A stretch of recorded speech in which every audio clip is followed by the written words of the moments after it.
up, everybody? Welcome to the GameOverGreggy show. I'm one of your hosts, Greg Miller, alongside the producer / seducer Nick Scarpino. Top of the evening to you. Back into a t-shirt. Last week he was wearing that collared shirt. No more, he said. To be honest with you, I like the collared shirt, but I don't like the way I look in the collared Casual shirt. Wednesday. Here's what I want to say. I got a foopy right here. Here's what we're gonna say. like that. Here's what I'm gonna say.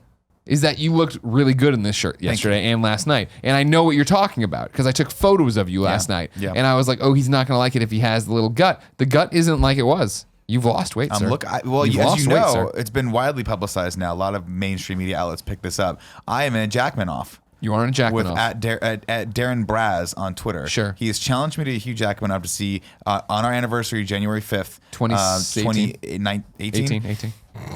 You said Satan. I'm not sure. That kind of threw it. So whichever one of us looks more like Hugh Jackman by then wins a steak dinner. Okay. He's probably going to win. Actually, one of two things is going to happen. Either he's going to stick with it and win, or we're both just going to forget about this. You don't think you can do it? I think I got this stuff. I was watching Glow where they did that medicine ball thing. Yeah, that seems like that's what it'd be. I did that last Saturday. There you go. Yeah. Oh, here's a video I saw. James Harrison, former Pittsburgh Steeler, was playing volleyball with a medicine ball. Oh, Jesus And they were catching him. He was like, it was like 2v2. There's no way he was actually like. No, they were catching him and like fucking hunking him over. They'd catch it. They'd fucking throw it back. Yeah, it was crazy, that dude. seems like a recipe for really blowing out something. Yeah. Blow something. James Harrison. Chris Harrison I have the host of The Bachelor. Oh, I thought you said Chris Hansen, the host of To Catch a Predator. Yeah. After The Bachelor To catch a medicine ball. There was Family I have the Feud, chat. I have the hosted chat by logs. Steve Harvey. Yeah. And God, I love that man. Steve Harvey's Steve amazing. Harvey. You know, What? So bad. I hate him. Dude, he's the worst. How did this not come up in your... What do you mean he's the worst? He's Steve just Harvey's the a piece of worst. shit. Like I just What? He's the most like I just love what it's always this. He has three facial expressions and he just jumps between the three, and there's not even like a transition between it. Steve Harvey's awesome. What don't you like about Steve He's a Harvey? piece of shit. the O-face. There's You see all videos. those emails and There's shit going videos on of about him like that people have got like a bunch of footage of him saying really dumb things on TV. Stuff about like women and atheists and stuff like that. It's like Well, atheists. he's like, well, if you're an atheist, I want nothing to do with you. What do you? So Did you that's see the it? problem. You saw that email stuff that went around about him, right? Where he was like, Oh, but that's like I can understand. I kind that. of understand that. I totally get feel that. often, if I'm being honest, I need to send that email around here. Because I can't fucking go from this room to the other room to get my job done without somebody coming over. The only one of you that doesn't give me any hard time that makes my day better is Cool Greg. Wow. What email are you talking about? Steve Harvey sent. By the way, that's the pure one, Tim Gettys. Let Tim host. This is the man with the most pretentious hair in video games, Andy Cortez. That's fucking No, bullshit. I'm sorry. So- Pretentious hair, most pretentious beard. It's been proven. We put it up on the poll. Pieces of shit. Fuck you. Twitter had it say. Twitter had it say. It did. Resoundingly, by the way, you lost So, by a lot. yeah, both of you sip your little pretentious sodas Didn't there. lose and by a enjoy lot. It was 52 to 48. Exactly. Steve Harvey sent out an I've seen email. it both ways. Steve Harvey sent out an email to his staff that was basically like, hey, and I'm paraphrasing a lot here. Hey, a lot of you are swooping on me in the halls and doing this thing, so here are the rules. From now on, the only way to talk to Steve Harvey, that's me, is to book time and put it on the calendar. If I'm walking in my dressing room, don't fucking come up and talk to me and do all this. And it came off kind of assholey, but also like, hey, I just need to get my job done. Can everybody not stop me every 5 seconds or I'm into that. not knock on my doors? Come on in. Yeah, it's one of those things that you judge from the outside and you're like, wow, that's a really, like the way it was phrased, you're like, fuck, that is harsh. And that's kind of a dick thing. But you don't know. It was to the point. It wasn't. Yeah, it was skating the line to the point. It could have been like, hey, everyone, please respect my. His response was, maybe I should have phrased it differently, but I stand by the email. Yeah, no, of like, sure. I need to get my job done. And you're all in here in my face. I haven't seen these videos you're talking about. I'd like you to present some proof link after you a this video. because I would like to know this because I appreciate Steve Harvey's humor. I appreciate his really? facial expression. Yeah, Also, what don't you like about Steve Harvey? I appreciate Steve Harvey. Like, I just like that he's Steve Harvey. He's just like that guy that you can fill him into any Decoy game octopus. show. He's Yeah. decoy octopus. He's just there. He's- So what don't you like about him? I'm not saying I'm like I watch his There's nothing shows. special about him. I would never be like, I'm happy he's hosting this show. So I mean, then- we need to cast him in every movie. So let's but- quiet down for 1 second then. Yeah. Where'd he come down on Guy Fieri? Ferrari. Fieri? If I'm being honest, don't have enough to have an opinion on him. Okay. I know a lot of people hate him. Exactly, because because he's popular and he's fun. That's the problem. Is he funny? No, fun, I said. I mean, I don't know. I don't know if people hate him. I think it's just like a funny thing to make fun of him. Sure. And that's the but problem. I don't Everybody just think wants to people tear hate everybody him. down. Everyone wants to tear I don't everybody think down. people hate him. Not Nick and I. think that there's. How do I always get the one that's falling apart? I don't know. Yeah, I'm with Tim. I don't know enough about Guy. Is it Fieri? Fieri. Fire E. I don't know enough about him. I've seen him at his show. He seems loud and abrasive, but I got used to you. Exactly. That's the thing. I see a lot of parallels between me and Guy, do. and that's why I feel like I got to stick up for him once in a while. I appreciate that. People don't understand how good he is at his job. I've watched it. I think we've done a topic. Yeah, once, we haven't have. You did. We did a topic on Guy Fieri. All right, fine. Well, you know nothing about him. Great. Topic related award. If you didn't know, this is the Game Over Greggy show each and every week. 4, sometimes 5 best friends gather on this table, each bringing a random topic discussion for your amusement. If you like that, head over to patreon.com/kindafunny. I don't like that you hijacked my last statement there and then went right into the intro. Because that was a good, funny. Look at him. He's yucking it up. Fuck you, Andy. Do not fucking support this bad behavior right now. What's the bad Chuckles McGee over behavior? there. I'm keeping the show going. I'm hosting here, Choo-choo. left and right. You know that choo-choo motherfucker. God, you know They're what? going Fine, but I will not stomach this bad speak about Steve Harvey. He is an amazing actor. He can be literally. We've proven over the years he can be plugged into any movie possible and still make it. Now what do you have to working say, cast. Cortez? I'll show you the video afterwards. All right, fine. I'll change my opinion accordingly. If you like that, head over to patreon.com/kindafunny, where a couple of bucks gets you a whole bunch of stuff. You can watch it live like so many of you are right now, because we do a thing where we show it live while we record it. If you give us $1, this one's worth the $1 too. If you don't want to give us $1, you can give us more money. Get the show ad-free as an MP3 or a video, or a whole bunch of other crazy perks and goodies and crazy shit we do. You want to give us no money, no big deal. You can head over to youtube.com/kindafunny, where we put the show up topic by topic, day by day, until it goes up as one big MP3 and video. Yeah, okay. Day by day. There it is. Fresh right over, different everywhere. Nick, what's your topic? My topic is comedy. Yep, you did it last night. We all went and saw you. The timeline is fucked for you at home, but no big deal. You were great. You were funny. We enjoyed it. You Get off the stage, loser! I wanted to yell that so bad. I wanted you to. You know, I was reminiscing, as we do when we come in the morning, about last night's festivities with Greg, and I was like, I've done about probably 20 open mics right now, and the only person ever to outwardly boo me is Greg Miller. But I booed you in the right context. No, I said a very distasteful joke, which was the point. I was fucking around with the audience, and you gave me the nice boo, and I played off of it. Was it a very boo? nice. I thought it was just a groan, kind of. I thought it Boo! Yeah, It was good. I mean, It luckily, was good. anytime I want, I recorded the entire did. performance. He So we did. can go back and we can see You what did a it great was. job. Yeah. You did a great job. We Thank can you again for reference that. this, Nick, Kevin. set the scene for us. Where were we? last Why night- were we there? Who was there? So I've been doing open mics for a few months now, just because I've always something I've always wanted to do. I just finally got up the steam to go and do it. And the main place that I do it at is a place called Brainwash Cafe, which is down off of Folsom Street. This is a cafe/laundromat. It is very much. But they have a performance space. They have a small performance space that's a little tiny elevated stage that people can do open mic on. And the place is older. It's very much, you can tell it's not from this era. It looks like it's kind of stuck in 1998, like during the original .com bust. Yeah, Reality Bites got filmed there. or Yeah, something. exactly. But it's cool. It's got its own little charm. Matthew Broderick If I- running around. If I can throw out Yeah. a fun Easter egg Sure. for people who have listened to me podcast for years and years and Oh, years yeah. and years and years and years and This years. blew my mind yesterday. This is Damon Hatfield and Ryan Gettys performed music at Brainwash Cafe. I'll say 9 years ago, Yeah. maybe a full decade ago, and Damon still calls it the worst venue he had ever played. Really? And it was, I remember it being there for that show and how Sure. bad it was and how they couldn't make the audio work and all this different. It's a different setup now. It worked fine Well, last night. You could hear everybody. For stand-up, I think you don't really need too much. You just need a True. speaker and a microphone, and they have like 3 of those Home Depot lights that you bought when you were like getting into filmmaking when you were a kid. You know exactly what I'm talking about, right? That's so funny. Yeah, exactly. But that's also though, it's like it's not too big, so No. even if your mic didn't work, like people everyone can would still hear you. And they've got a little monitor. Anyway, so long story short, I've been going there along with a few other open mics around the city for a few months now, and the guy that hosts that particular showcase named Tony Sparks, really great guy. Tony Sparks. You think that's his real name? No, I think it's his stage name. It was awesome. I don't know him enough, but How does he spell it? Sparks is in SPARX. No, there's no X. No, I think it's just error. You can find him on Fucked up. Facebook. He's kind of like a father figure to a lot of the open micers. He runs this one every day. So there's every day. there's an Every open- day? Every day. 6:30. Except for Saturdays and Sundays, I believe it's at 4:30. And he's very, very cool at making sure that everyone understands this is a space where people are welcome, and you are training, and you were just working your shit out, and like you were supposed to be. Basically, he starts every show the same way, which I absolutely adore. First off, he calls everyone humans, which I think is great. Yeah, it Humans. sounds weird. Humans. I wasn't into that. I was like, are you an alien? Are you a You get into robot? it after a while though, because you're like, it's the message is it's supposed to be very positive. It's like we're all just one people. But he's also very Not a fan of accepting of that. like he's like, look, this is a place where it's supposed to be not necessarily a safe space, but like this is a very accepting space. It's People a are gonna come in comedy here safe and they're gonna space. do shit and they're gonna say things. They're just working out stuff. Just be accepting and like don't judge, good or bad. You know, and I really appreciate that. And I look for, when I go to look for new things, like new experiences like that, I look for environments like that. I'm not a guy that can go into the do or die environment and thrive. I just can't do that. I like collaboration. I like people that I can see that are working through their stuff because it makes me feel at home. But I did a set about a month ago. Actually, today, that really it was the first time my material started kind of coming together, and it flowed in such a way that I got a lot of laughs.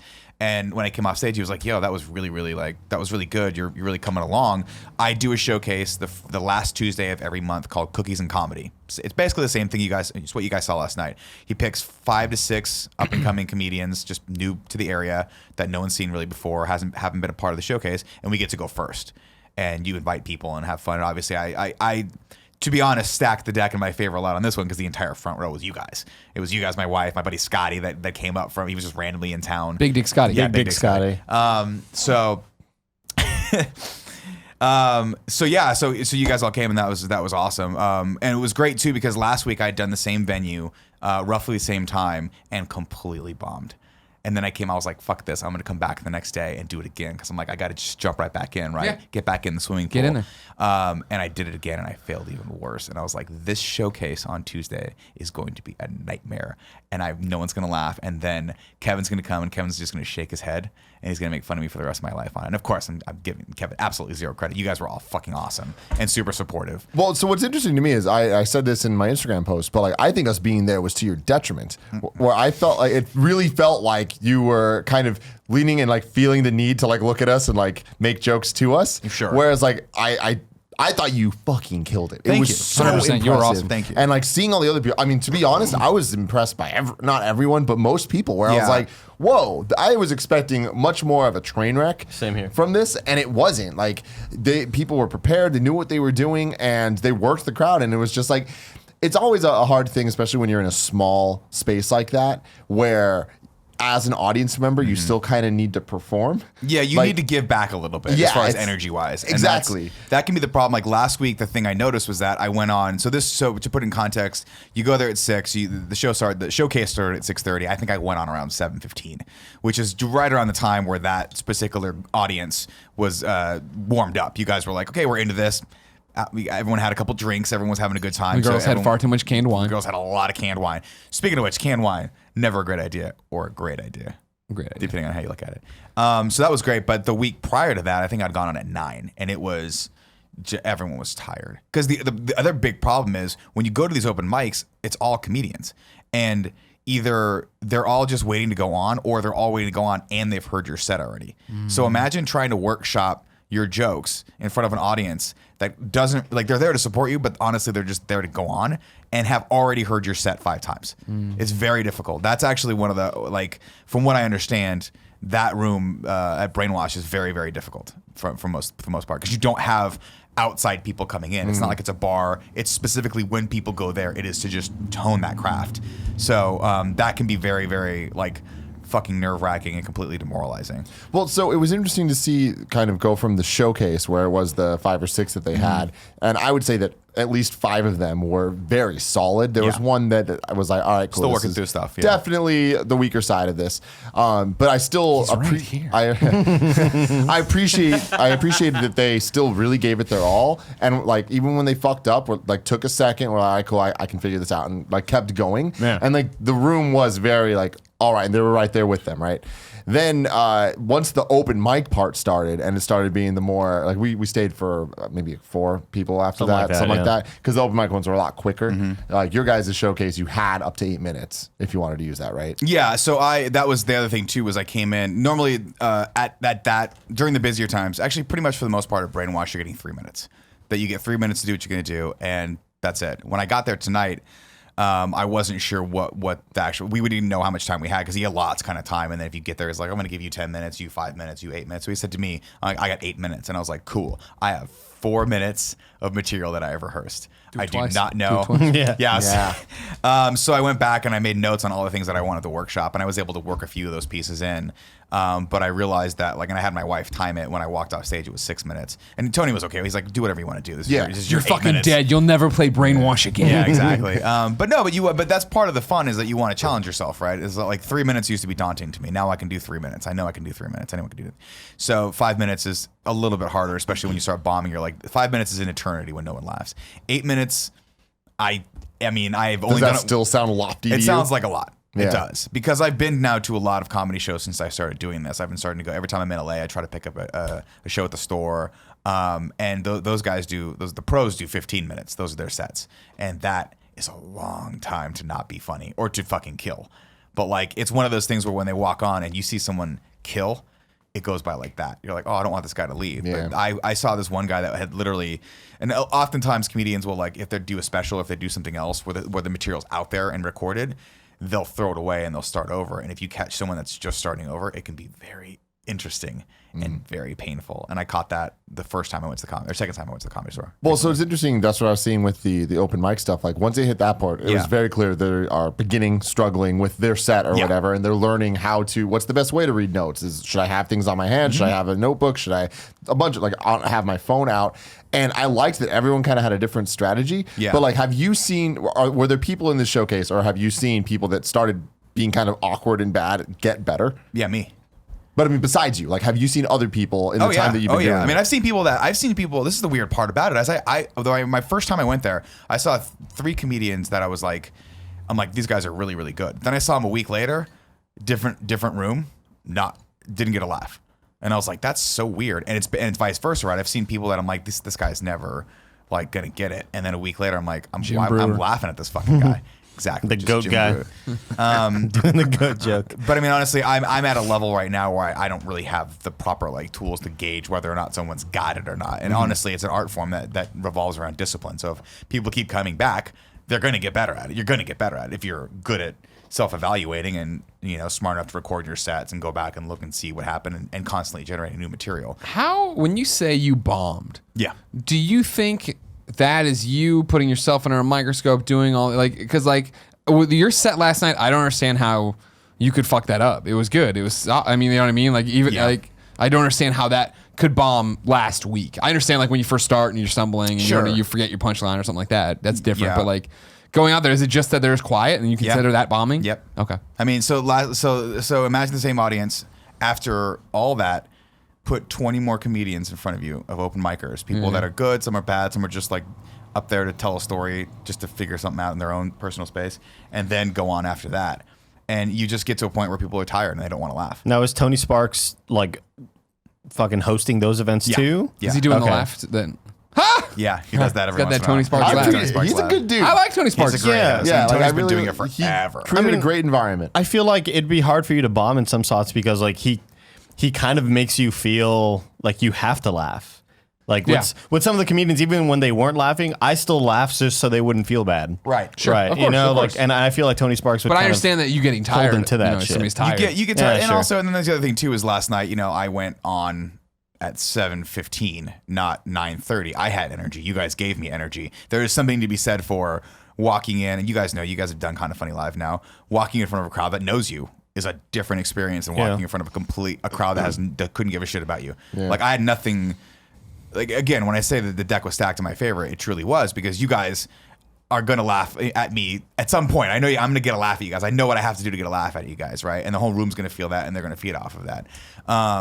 But you know, like I mean, there's so many things that play into it. It's like any other performance, right? There's how you're feeling, how the crowd's feeling. Is your timing off? Did you eat? Are you tired? Are you worn out? Like, are you giving the energy that you're supposed to be giving? And is that working? And if not, are you going to pivot or are you just going to nose dive into the fucking ground? And it gets, like, you can feel when a joke doesn't hit and you follow it up with something that you think is going to hit and it doesn't hit again.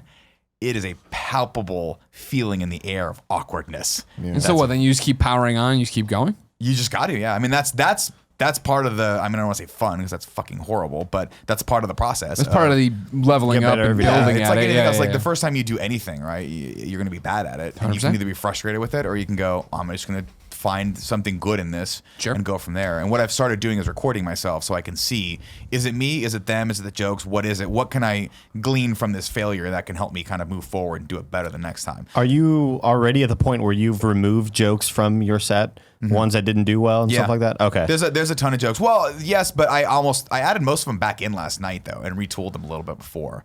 Because 8 minutes is a long time. I've had a bunch of jokes. I have a joke about bidets right now that I'm really trying to figure out. But I just keep saying the word butthole, and it makes me laugh, obviously, because of the shit we do. Play to the audience. Play to the It's audience. not, most people are like, why is he making bongo jokes? Yeah, exactly. No, but I mean, that's also part of the fun, right? It's just like you get Who's the opportunity. Moses and I mean, you know Joe this. Biden? You just get the opportunity to have people's undivided attention for a few minutes. Sure. How And much it's of fun. it? How much of it is you just strictly memorizing what you wrote? It's not for me right now. It's not memorizing so much as knowing how to get in and get out of the joke. So it's more about bullet points. So no, you know, like you guys have done presentations before, right? Like remember PowerPoint. when you guys did, you guys have done like PowerPoint presentations. You know what you're kind of gonna say. You just need to remember like whatever the key phrase is it's gonna get you into it. So last night I wrote down like 12 things that are just reminders. So if I forgot what I was going to do, I could look it up. Where did you write it down? Then I forgot that I wrote them down, so I didn't Yeah. actually reference. Because you them didn't all. have anything. No, I wrote them down on my I wrote them down on my notepad because I was going to actually just pull this out and reference it the whole time so I can just see what the whole 8 minutes sounded like, and I totally forgot to pull it out. I just got caught up in everything. I had a lot of fun. Like I Good. thought it I'm was glad. it was super fun to see people, and like I liked seeing people do good. I like people seeing them not do so well because I feel love like seeing that. because I liked that they were trying. Like Yeah. there was Yeah. nobody that I was like, fuck, they feel like shit right now. It was just like, oh, everyone's really like going for this. And I'm interested. So what, right now, these guys are all workshopping their 3 minutes or whatever to get to a point to be on a showcase that's 5 minutes. Yeah. You're saying the pros do 15 minutes. Obviously, the pros can do an hour, is the like obviously, yeah. special, but 15 is the set. 15 standard. having a really tight, strong 15, I think is a goal for a lot of comedians. So for you, what is your next step then? You're going to keep doing this circuit, try to like nail that 5 minutes, but then is right. there a step above brainwash? Like, is there a Yeah, step where it's like, definitely. So right now I have earmarked and I've started to go to the Punchline on Sundays. Punchline does a new comedians like SF showcase, and what you do there is you kind of just show up as many times as you can, and the guy that runs that will hopefully eventually give you 5 minutes. And if you get to go up there and you do well in the 5 minutes, then you keep coming back, and then he'll eventually give you another 5 minutes. And then if that's the case, if they like you enough, he'll invite you in front of the club owners to actually audition to be a part of like basically a paid regular. So they'll put you in when bigger comedians come, they'll put you in those showcase to open for them. So if you get put in the Punchline, you get put in basically the Punchline here. I think there's one in Sacramento, and then there's Cobb's. They run Cobb's as well. Oh, it's them. Okay. Yeah, okay. so it's that same group of people. And obviously like the paid portion is not why I'm doing this. I'm doing it just for the exposure and the fun and just the self gratification of just getting better at something that I know can better me all around. What is your end goal? I don't have one. Okay. Yeah. I have one. Do you? Yeah. You're doing a fucking special. We're going to get a special, and I want to get it on Netflix. That is a real thing that I want us to do. All right. I don't know how. I really. This is like yesterday on the show that you would have heard last week. We were talking about like goal, like what is the next goal or whatever. Like, I totally want to set an unreasonable goal of I want Nick that's not Scarpino unreasonable, yeah. to get it on Netflix. I think is the big challenge. yeah. Shooting an That's all hour sorts of garbage special. up. Oh, I can That's shoot. just on Nick. I can shoot an hour special Ruby? tomorrow, and it won't be good, but we can do it. But I'm saying yeah, I you're want right. something The good goal is enough to that do we can something get there because I want to get you in front of the world. And I think that's how you do it. What I appreciate about you more than anything about this is that not only are you doing it, but you're doing it the hard way. Like it's because I've seen so many like not so much comedians but rappers go through this where I'm like I would never go to an open mic. I would never recommend that an up and coming artist go through that grind because that's such an old school mentality where it's like you could just get famous doing something else and be like, by the way, I do this thing too. Right. And like you have a Twitter following, like Yeah. a sizable Twitter. I would bet that you have more followers than everyone that you've ever done stand up with combined. Probably. Right? Yeah. But you're not using that to your advantage. Not at yet. all. Well, that's Not which yet. is the key. Which is the key. And I think that is so cool because you're going to build up the actual skill and talent so that it's not just a bunch of fake bullshit. You know? Well, I mean, that's again part of part of the reason why I'm not like this is just fun for me is obviously because we have this, right? We've built this. This is my real life. This is my real job. Comedy to me is, I don't want to say a hobby because it's not that. It's much more meaningful to me than that. But I don't have the pressure of having to succeed there, so I can just go have fun and experiment and do that. But yeah, I mean the goal that would be a great goal, but I'm not gonna. That's pretty far down the road. Like a lot of comedians don't get Netflix specials for like 10, 15 years. Here's what I want to float, and this is meta comedy, but stick with me. I say not the Netflix special yet, but we do the Kind of Funny presents the Nick Scarpino 1 hour stand up special, and we put it on YouTube as a thing. But it's just your 5-minute set, and you're like, well, that's all I have. And you just put the microphone and leave, and it's just, and then it's a Still shot. 55 minutes of just the Just fucking it man. cuts out in the crowd. I guess it's like, well, I guess we're gonna just leave. I guess we'll get some popcorn later or something. Yeah, but no, I mean, to your point, like, yeah, that's the thing. To me, like, taking a cue from what we do here, there's really is like no shortcuts. Like, you can have shortcuts, you can do that stuff, but those aren't the people that I admire. The people I admire are the guys like us that are just, you got to put the work in every day. You know, like that's what I've learned from you guys. It's like it's all of this while is super fun, but there's also a grind that comes along with it that can wear you down. But that's also can make you a lot stronger if you're willing to just accept that, you know. And for me, it's really cool to look up to other comedians and then walk Jim into Brewer. a venue. Jim Brewer's a great comedian. Why you keep fucking with him? guy. Was he in what was the movie with him and Dave Chappelle about weed? The goat. All right. You know what? Yeah, No, I can picture Harlan Williams too. It's great. Yeah, fucking. Fuck. Mary it Jane was in the movie. the bar. It was like the movie Blue that, Streak. No. That's Fast. Martin Lawrence. Oh, I got a black Chappelle's out in my that ears. too. Tap me if Is you he? figure it out. Oh, that's right. He is in that. Kevin, can you? Jim Brewer, Dave Chappelle, weed. Half baked. God damn it! Yeah, half baked. Fuck you. You're cool. I'm out of here. I'm out. No, but I mean it's super cool, and obviously like right now, you know, I'm inspired by everything that's happening with Netflix. Like there's thousands of comedy specials happening with Netflix. They're really doing a big push to like promote that and to produce that kind of content. So it's cool. It's very cool. But I mean to be able to go from like checking out, which I did a couple times. I'm just going to check out this open mic, to then doing a showcase at the open mic, and then having my sights set on potentially one day being able to perform at the Punchline, where you know you walk in and they've got pictures of everyone that's been there, including like Robin Williams, Dave Chappelle, every big comedian's done the Punchline. Brewer.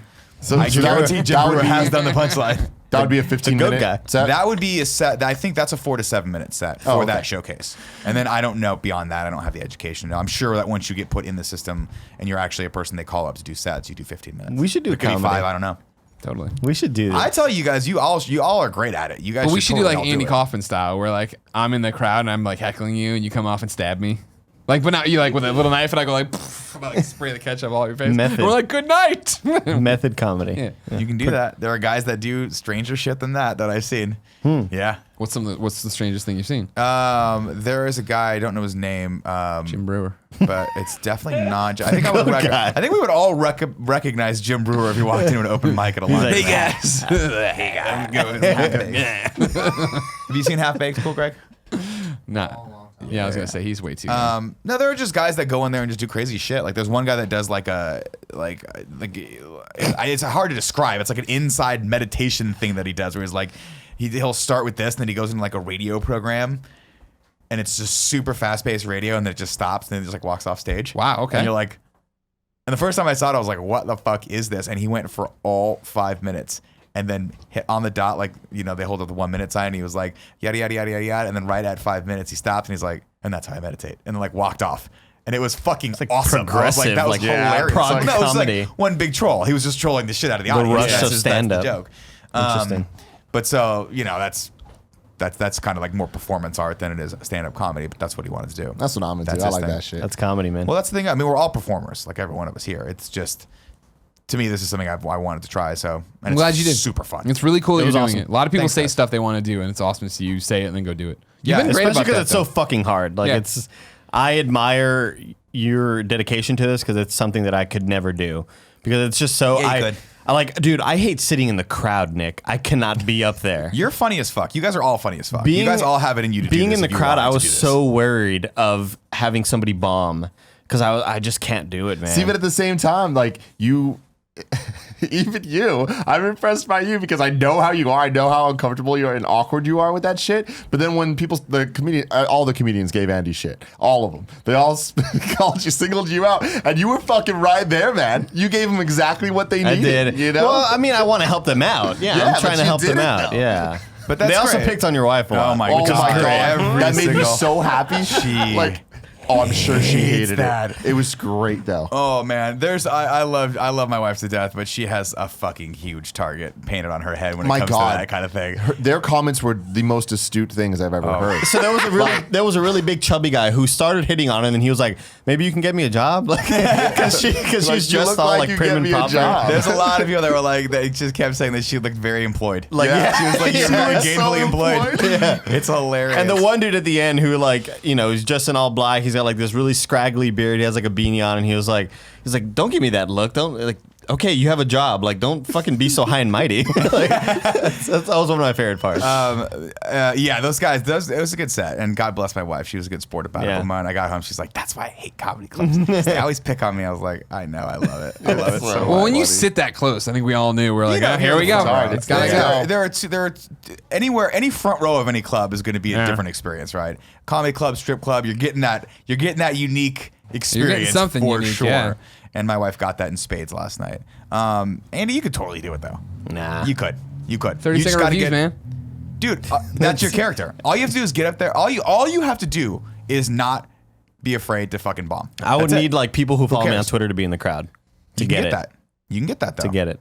We can make that happen. See, I'm with you, dude. Let's Yeah. fucking scheme this All shit. right. Let's stack the deck. We good. right. We good. I mean, but honestly, like that's what you 30-second do set. eventually, right? Like there aren't a lot of comedians that are big that don't tweet about their fucking show. Of course, you want people who know you and like you and have seen you before or are familiar Absolutely. with your work to You come. want people to Of want to course. laugh at the shit. I mean, Yeah, that's the thing with the absolutely. Hassan Minaj special Yeah. that I keep talking about. Like, his deck was fucking stacked. You Oh, look yeah. in that crowd and you're like, all of these people went to school Oh, with yeah. you. Oh, yeah. All of them. You know, it's the same with anything. Billboard, Joe Rogan, any of those specials, they are bringing people in that like love these people. They're not randomly going, "Hey, have you ever heard of Bill Burr?" And someone goes, "No," and they go, "Okay, cool, come on in and laugh at this guy." Well, you've that was never the thing heard when of Elliot before." It's Morgan not was doing happening. his For the stand-up next special. topic, I have to pee already. I'm so sorry, guys. That's okay. Go for it. Elliot Morgan, when he was doing his stand-up special, was doing the same thing. Yeah, Yeah. like, hey, I'm going to Have be you doing watched this thing. it? Come to. Elliot Morgan's? Yeah, I started. I didn't finish it. It's not I because need it's to. bad. I just got I caught really, up. now I'm inspired to watch this because like this whole thing is He's so funny. Elliot's funny. He is. He's very funny. Yeah. And it's also interesting to me because I now I know you can do it. It's funny because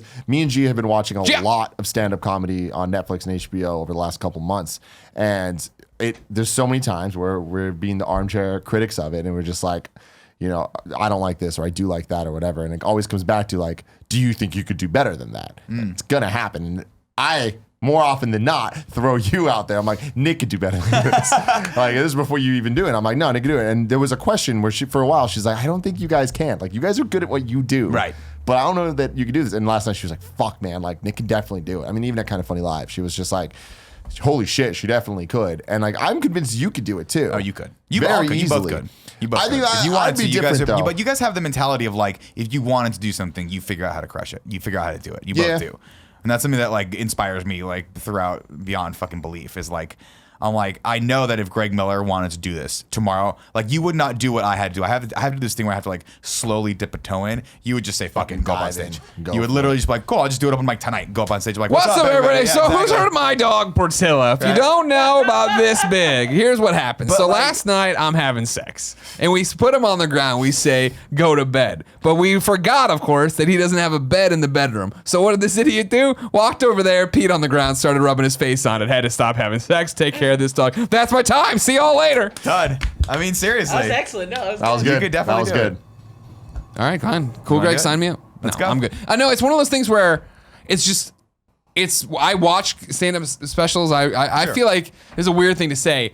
I feel like I grew up watching stand-up. I remember that was always the thing of like on the weekends when it got late. Friday, Fox would run stand-up specials from the Comedy Store or whatever, and then I was watching Comedy Central nonstop and SNL and all that stuff. And so I have a deep appreciation for it. Sure. I don't have the passion for it. Yeah, that's- like you I mean, that's like okay. watching what you do, and like when we walked in yesterday, I walked in with Jen behind me, and I saw all of you guys, and I was like, oh, and I saw you off in the corner, like at the window, like talking to yourself, like Yeah. running the set, and I was like, oh shit, I'm like, hey He's guys, fucking into and then this. Jen just went, I'm like, honey, and she was gone over to you. I'm like, he's clearly in the middle of something. No, Yeah. it's just I just take the opportunity to kind of run through it. My favorite thing was walking in and just seeing, oh shit, Nick has a second family.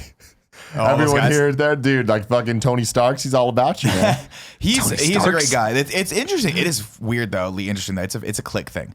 Like there's a lot of these guys have been doing open mics together for years, and they're not very accepting of other people. No, man. Not in a bad I read way. that Like they're too dicks. in a lot of ways. Like, But- and I could just tell there's some people where I'm like, and again, it gives me flashbacks of like hip hop shit, Yeah. like shows I've been to where everyone in the audience is a rapper, and it's like that shit's not fun. No. Rap's different than comedy. Yeah, with no, that, I mean, 'cause I rappers imagine like it's a lot everyone more wants to be the brutal. coolest person in the room, and that's not cool. Comedy's cool. It's just most people. It's the same like anything else. It's like, why should I care about you? You know, I'm not. No one's ever been a dick to me ever in the months that I've been doing this. But there is a general like, you're probably gonna quit. So why should I care about you? You know, you're Interesting, probably gonna. interesting. It's the same in jiu-jitsu where people are like, you're cool, but I'll see I've if you seen stick people around for a broken. few months until you get hurt, and then maybe you won't come back, and that's just the way it goes. We're proud of you, Nick. I'm glad you're doing this. Thanks, guys. And that's what I Appreciate was your saying support. earlier. Is like you're one of the few people I know who sets goals and then achieves them. I remember when you're like, I want to do this is the pilot idea I have for a cartoon. And then you fucking made kind of an animated series. And then you're like, I want to get over anxiety and I want to do the MMA stuff that I was jiu-jitsu. Yeah. You went and Difference. did that. Now you're doing and you're fucking great. You're a good Appreciate And soon, Thank you guys. ish, with no actual release date, you'll have a special on Netflix. Calling it now. All right, deal. right. I'm in. guy. It's my topic. Go. We didn't brief anybody on my topic. So God damn it. So I want to first off give another shout out to Tony Sparks right there. This is a logo I drew up for him. If you want to take that to him, you're more than I can welcome take it to him, sure. Well, yeah, I mean, It kind of looks like the Mega Man X. Is that what you're there's going a lot for? going on there.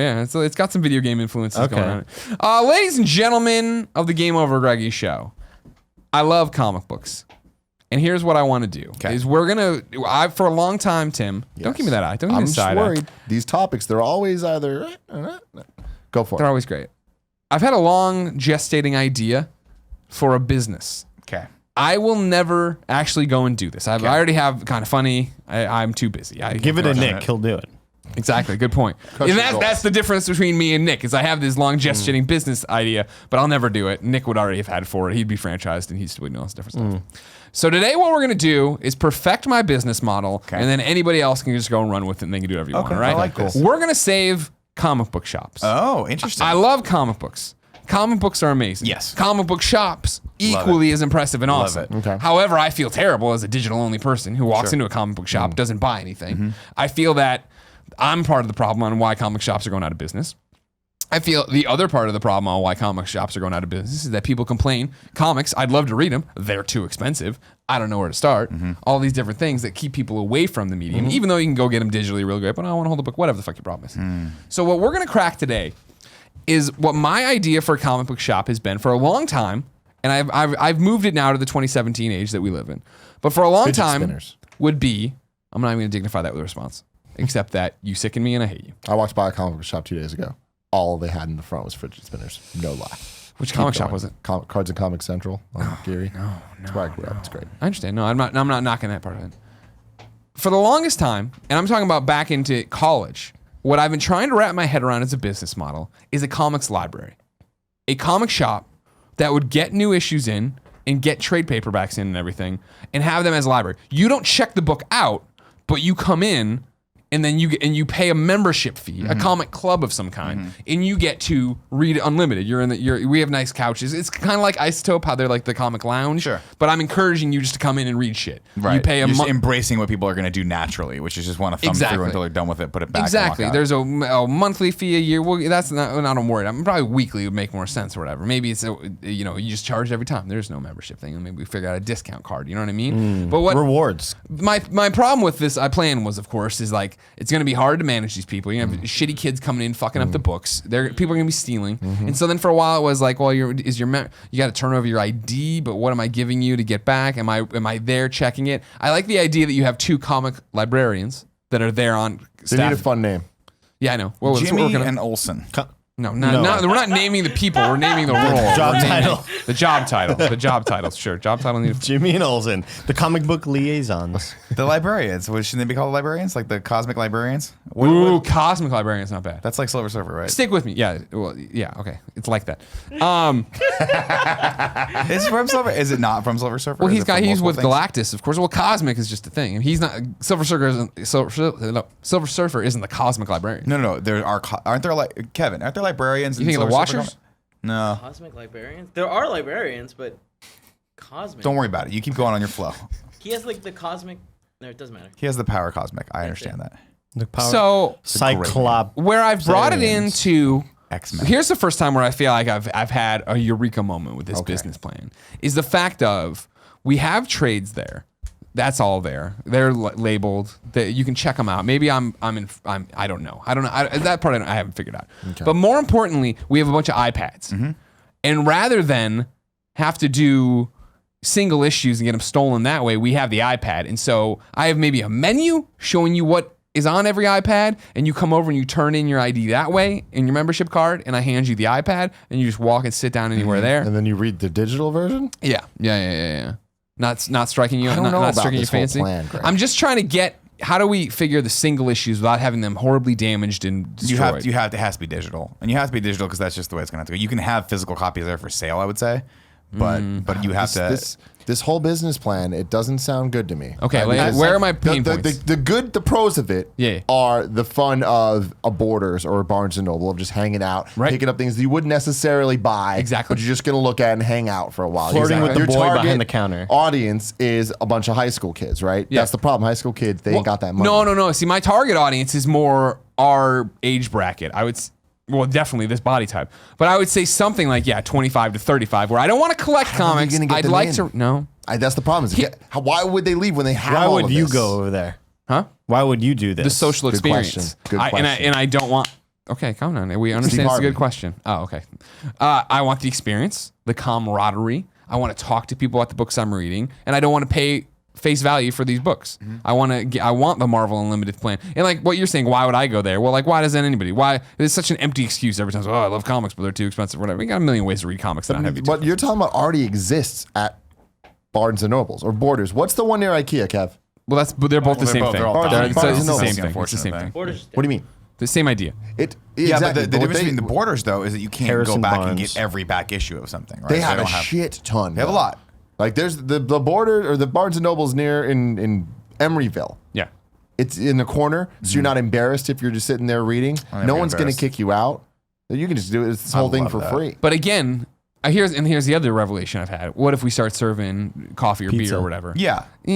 Oh, it gets messy. Yeah, I'm Especially thinking with just, the iPads. Especially Lots if we had then tables. If someone wash them. We have nice tables. You know what I mean? You're getting your latte or whatever. You're getting your iPad. You check out and you want to check. What's happening in Miss Marvel? Unlimited feel- gloves so I that feel you like could it eat needs hot to be, Cheetos. I like that. Communal tables for sure. Of course, yeah. You have to Like Rudy's incentivize barbecue? community. Yeah. I think it's long tables. I think you also do you have some level of board gaming happening in the back? Of course. I mean, any comic shop these days has to have You that. have to I was have that, very right? The impressed when I tabletop went gaming. to Edmonton.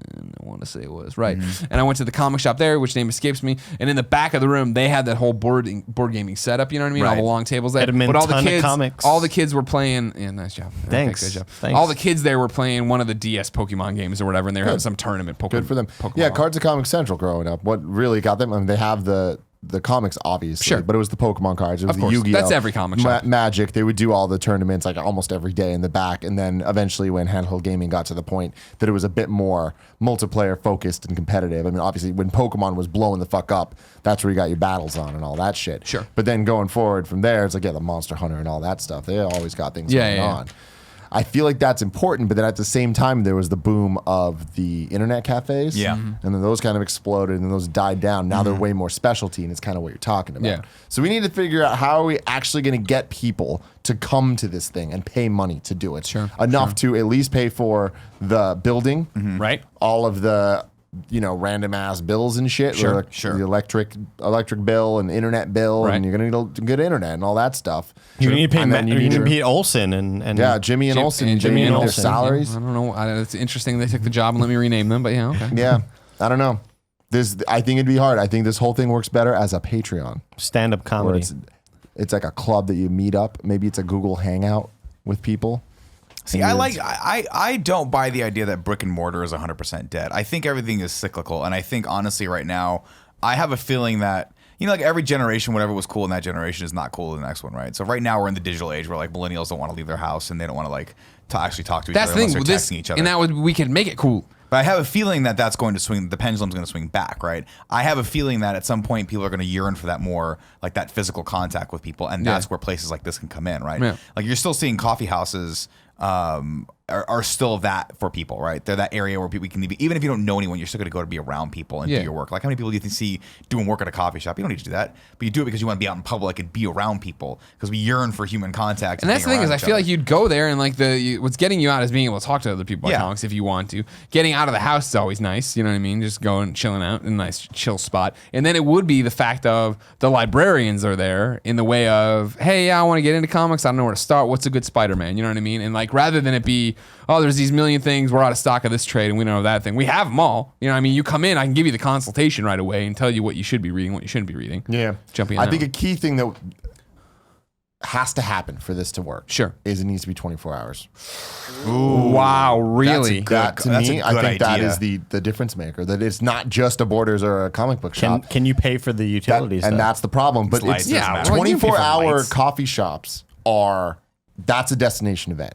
At any time, like people will be like, you know what? Nowhere else is open. Oh, but that cool place. And it starts to become a buzzing, trending thing. Now, see, Whataburger that's when I in start. Texas. Exactly. That's when Krispy Kreme back when we were growing up. That and when you're underage, you can't go to the bar.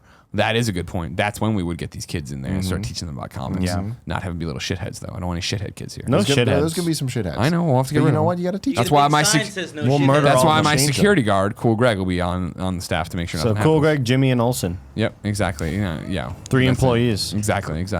I like this idea. I think this is a place I would There's actually consider something going to. here, and I'm serious. There's big- something here. I haven't cracked it yet. Now the I question don't know is, what to be. legally, can you charge a subscription and then give people comics to read? I don't know. I think you can do that, right? Because you're just charging. Oh, you're like, talking a about club licensing subscription. fee, or- Well, I just mean like on like. I understand what you're saying. You know what I mean? Like even if you have the Marvel subscription or any of these places, like it's limited. I don't know if I'm sure you could. Like, I'm sure you could just like you're charging admission into the venue, and then you just give people an iPad that has all the comics you've purchased on. Yeah, you right? just have hella think so. accounts or something like that. or just account that has. Well, a see that's shit well, ton. no, see that's what I was running around. Is it's $100 a year for Marvel Unlimited, right? Which also doesn't give me new issues. So I'm gonna have to figure out how I'm running that game. You know what I mean? Honestly, I think the easy way around it is, and to think as a business person, is it's just a coffee shop and it happens to have all those things. So you're not charging people for the comic subscription. You just happen to have all the comics. What about Beanie Babies? no, we're not. No, that doesn't. He's help me bringing at all. something up What really about good.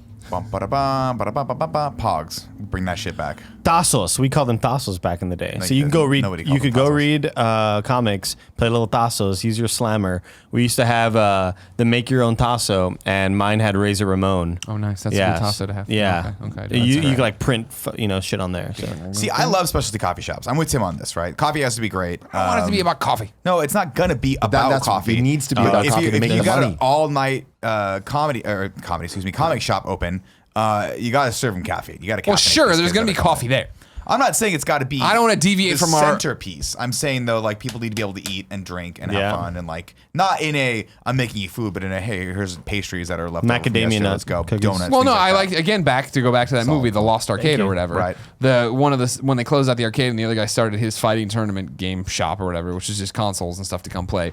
They had a fun little scene in there where like somebody's like, "Hey, if you order Chinese food, it's here at the front." Blah blah. Like I'm totally down with you bringing in food. Oh, I like and that. kind Yeah, of thing, bars yeah. do that a lot in that. Yeah. BYOF. Yeah, BYOF, indeed. BYOC. I think you can make a lot of money. The thing is, I think Tim's right. Tim's instincts are correct. You could probably pay if it was a successful coffee shop. That could probably be profitable the enough front. to sustain the real business that you're trying to back into, which is that you An want people. unsustainable business. Yeah, well, not necessarily. I mean, subscription models are very, very powerful. It's just how do you do that?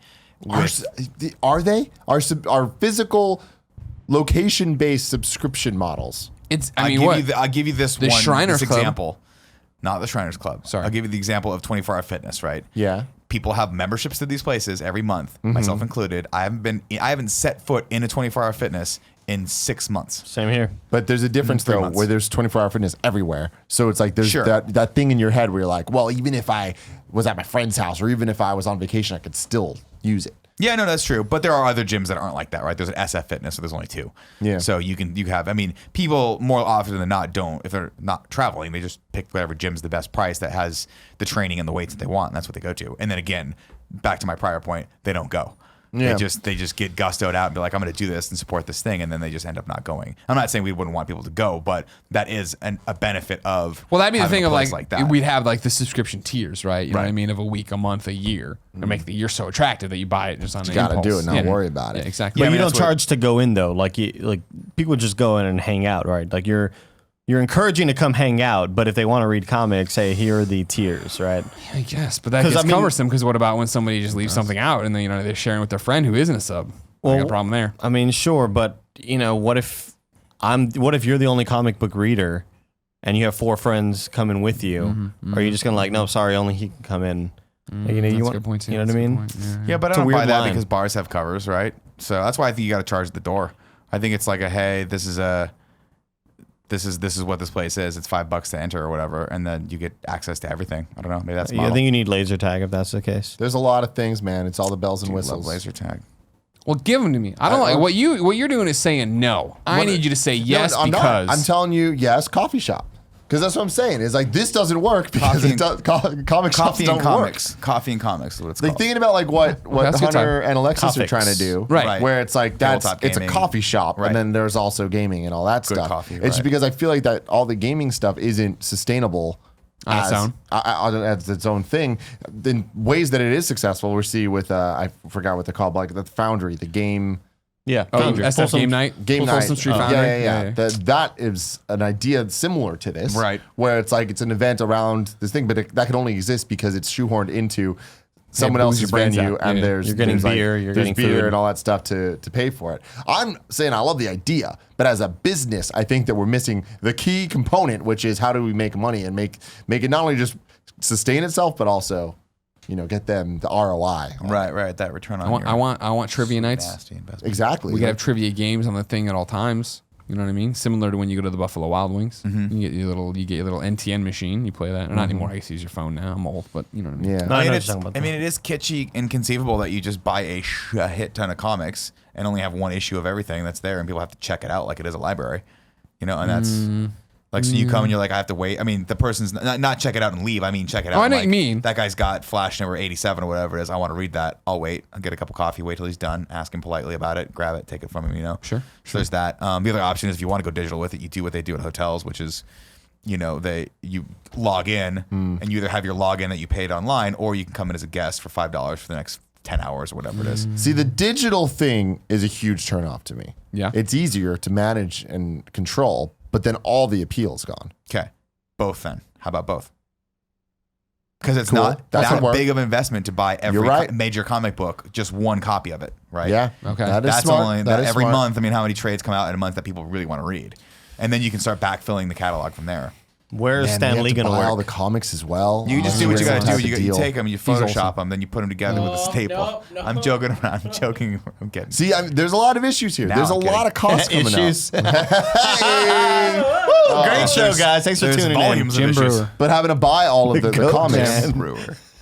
that's gonna add up, both digitally and physically. Yeah, but I feel like in terms of if that, how much does coffee cost? You know what I mean? Like once we make the initial investment on the coffee machines and cups and such, then I'm just buying coffee and then comics every week. I feel like that's spending not as much money as if I was like turning around and making food or something. You know what I mean? Like if I was a restaurant. Well, in that's- terms of the that's kind true. of business I am. But then you're also not. You need to be making a lot of money as well. I feel like coffee. See, I feel I've like- ran a coffee shop, so I know. I was gonna say Tim and Yeah. Alfredo that ran a you coffee can- shop once. It's easy to, as long as you have people dedicated to it, make more money than You're spending. You're spending. Right. And if you stay dedicated to it, that's going to keep happening. And that's all about location. And it's all about creating a community feel and like having regulars. It's all about communication. It is. It is. Once you get those the sex regulars, stuff then every you're Monday. good as your bare minimum. Then it's about all the extra random people that come through. Yeah. So as long as we get that core group of people that will come and subscribe and pay, that's awesome. But I'm worried that there's too many extra factors on top of the coffee that would then make it not worth it. So let me put this out there. I'm just brainstorming, right? We're just in the Please do. That's this topic. What if there's no subscription? What if it costs people absolutely no money to read any infinite amount of comic books? Yeah. That's cool, right? How are they gonna? What are they gonna steal? They're gonna steal the trades. No, I don't mean that. I mean you're still making sure people aren't stealing shit from you. I'm just saying like, I'm not talking about money wise. I'm just talking about experience wise. It's a coffee shop that you can walk in and read any comic book you want. Yeah. That's the pitch to people. Okay. That's 24 hours. It's 24 hours. That's all it is. I don't know how to make money on that. I'm not saying this police is not going to go belly up, but I think that should be the starting line. I think the coffee's how you make money off that. I think the coffee is how you make money off I think that's then putting the opus on the people that want to read the comics to support the coffee. And then, but then are we just talking about there. a coffee shop that sells comics? Not anything sell comics. All right, just let people have the comics. Sure. But you make the focus the comics. All your marketing is about the comics. So it's comics. Make the money on refreshments. 24-hour comics. I can see the logo right now. Comics and coffee. Comics and coffee. There you go. Comedians and coffee, getting cars. I think you should rent. Thank you, Kevin. Rent out the iPads, and then do that same thing. So it's like, See, it's coffee, but for $5 an hour, you can read as many comics as you want. They're all on these iPads. Oh, I don't like the hourly though.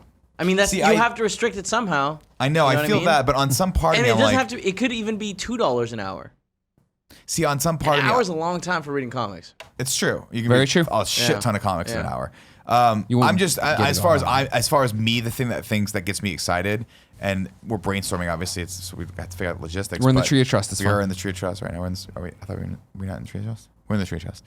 I like the idea of it's 24 hours. It's free. How do we start? How does that work? Right? How do we make that work and back into that?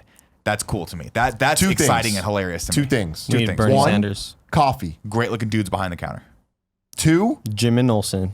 earlier I brought up Patreon. Crowdfunding. There should be a crowdfunding element to this. For people to support. Give if you want. Yes, it is a subscription thing, but it's more the PBS model. Rich people will give. Rich people will if fucking they give. wanted Rich to people don't exist. give. You got to have the historic aspect to this. It is almost a museum. It is trying to make sure you can't find these one-off issues anywhere else. You I can got find mangas it. here. We're preserving this. You have to have Manga's one. huge. You need to really double down. Oh, on that. yeah. You have to have Yeah. one comic book that's Anime so body pillows. exclusive that you put it in glass with those little Yeah. gloves that you have Yep, to slide yep, your yep. hands into to read it. Yeah. That Action has to be Comics cool. #1. Yeah, Yeah. that has to be that. And people can actually tactile, and if anyone rips it, you punch them right between the eyes. Jesus. They're Fuck. always Break cross-eyed your for the rest fist. of their life. Maybe don't even touch it. Like there's a button and it pushes like a gust of it air and goes- it's they have those. Smart. Yeah, I do think that's a business model, and especially if you actually had an actual Patreon to back it up, I think Yeah. people would be all about that. What am I giving you on the Patreon? It could just be like Collins, where it's just support me. Yeah. You know, you're not getting Yeah. anything from it. It's just like a, hey, please. We're doing this. like if you support, it allows us to do this. Yeah, That's exactly. what Yeah. you're getting, right? Support. It's like- support the movement. Comic book shops are going out, but like we know how Yeah. important they are. We know the community that we can have. Like, and people are all about like that. when Wikipedia tells you, hey, Yeah. how about you Yeah. donate? We have this awesome thing going. And I donate. people with money will give money. I do. you donate to Wikipedia. I do. I give them like I did it 15 bucks once. a year. Yeah. I gave him $50 a year. 15. Oh, yeah, I think I gave him I'm him like $10 last year or something like balling. that. Yeah. I give them a little bit. I mean, I use Wikipedia every day. So I'm like, I should give these guys some money. Now, granted, Yeah. I don't know. There's a lot of articles that I've heard of that people are like, don't give them money. They have plenty of money, yada, yada. I'm like, what the fuck? I use this product almost every day. I'm going to give them a little bit of cash. So how much money are you giving to Pornhub? Pornhub It's an interesting. They have a That's a weird sort of great- membership. question. Function. To be perfectly honest, I've never once signed up for any porn site. ever. Same here. That's good. And actually, to be fair, if it were destigmatized, I'd probably give them a lot of money. But I'm worried that somewhere down the line, it's going to be like someone's going to be like, Nick gives these guys thousands of dollars. No one would be surprised, Nick. Oh, we know what's wrong with you. Yeah, that's true. So I mean, we're missing one key element of this. Like, and I'm not sure what it is, but it needs to be another revenue stream. Celebrity endorsement. Greg Well, will come that's- to You your need house. Stan Lee. I'm Greg will telling you come to to your work. house and tuck you in every night. Like multiple events, like a week. So Sure, 3 there's days- nights. Yeah, 3 days a week, different nights that like get people to come. Yeah. And with someone like Greg's following, I feel like, you know, You do like Or what you even did Planet down Bunny's at following. that LA comic shop. Now, where is this? Was it the Melt? downstairs Meltdown. at the empty Meltdown. spot. Let's make this happen, guys. That'd be awesome. Yeah. We Start- open the comic or eating coffee, shop? comics and coffee. We open up next to Comic Outpost, and we're like, "Fuck you! We are coming straight for you, assholes." we open up a coffee shop next to it, break that fucking wall Break down. that fucking wall. Break the walls down. And that's the first start. Break we And just that's have the it first start, walls yeah. Because that, I mean, that Because they already honestly, have their comic audience. yeah, it's true. All it's like- they See, there's some. That's the thing is they do trivia nights down there. They just advertise them poorly, and we're never in town when they do them because they had a Batman night the Did Friday they? after E3. You would've cleaned up on No, that. you and I would have gone there because they had one that Downstairs? was just about movies. Where do you even sit? Fuck. You stand around probably. You stand Oh, around. that's weird. That's the problem too. Is that is like your typical comic book shop that doesn't have a lot of room. The Meltdown, which I believe we went to once. We did, together. yeah. When we were That killing is- time before Kevin Smith. It's got that whole back room. Yeah. It's got a lot of areas to sit, video games, lots of crazy shit and stuff. I love that space. I think Yeah, that's really that's a cool. great space. And Drucker, I think, just promoted that he's doing another show, one of those shows Yeah. there. Oh, yeah, that's not a thing. Yeah, comedians playing bad video games. Yeah, Shit Arcade. The thing I did at E3. Shit arcade. That's awesome. Yeah. Yeah. I mean, that kind of stuff works. But to be fair, that stuff it has to be secondary. You're right. The revenue stream has to be the coffee, the good food. And we're not bringing food in this. No one's bringing food in. pastries. I'm not talking about food. I'm talking like If we're bringing hey, I food want in, that then guess muffin. what? We're doing it right now. We're calling it Wings and Coffee, and we're taking over Let's Wing do it. Wings, and Oh we're my putting God. fucking Coffee. Yeah, terrible. First off, you can't do wings in comics. It just doesn't work. You're gonna have fucking fingerprints everywhere. It's I'm not aware. gonna That's be- why I'm it's not saying gonna no be the food. case. I don't want anybody's. Well, no, but when I Grubby say food paws again, in I mean cookies. That's not You know how unlimited much money you gloves. make I on already cookies? said. I already God saw damn it, this. Andy. We don't Who have wants to money wear for your unlimited fucking weird gloves. Serial killer gloves that you wear in the office all the time when no one's looking at you. What? Just put this on, and then I'm gonna carve up Kevin. He's gonna taste good. I would never eat Kevin. Audience, I need your help in the comments below on this video, please. Or if you're in the comments below on this video, let me know what we're missing, what would entice you to do this. If you're driving your car and listening, just roll down the window and shout it out. Just shout it out. I'll hear it.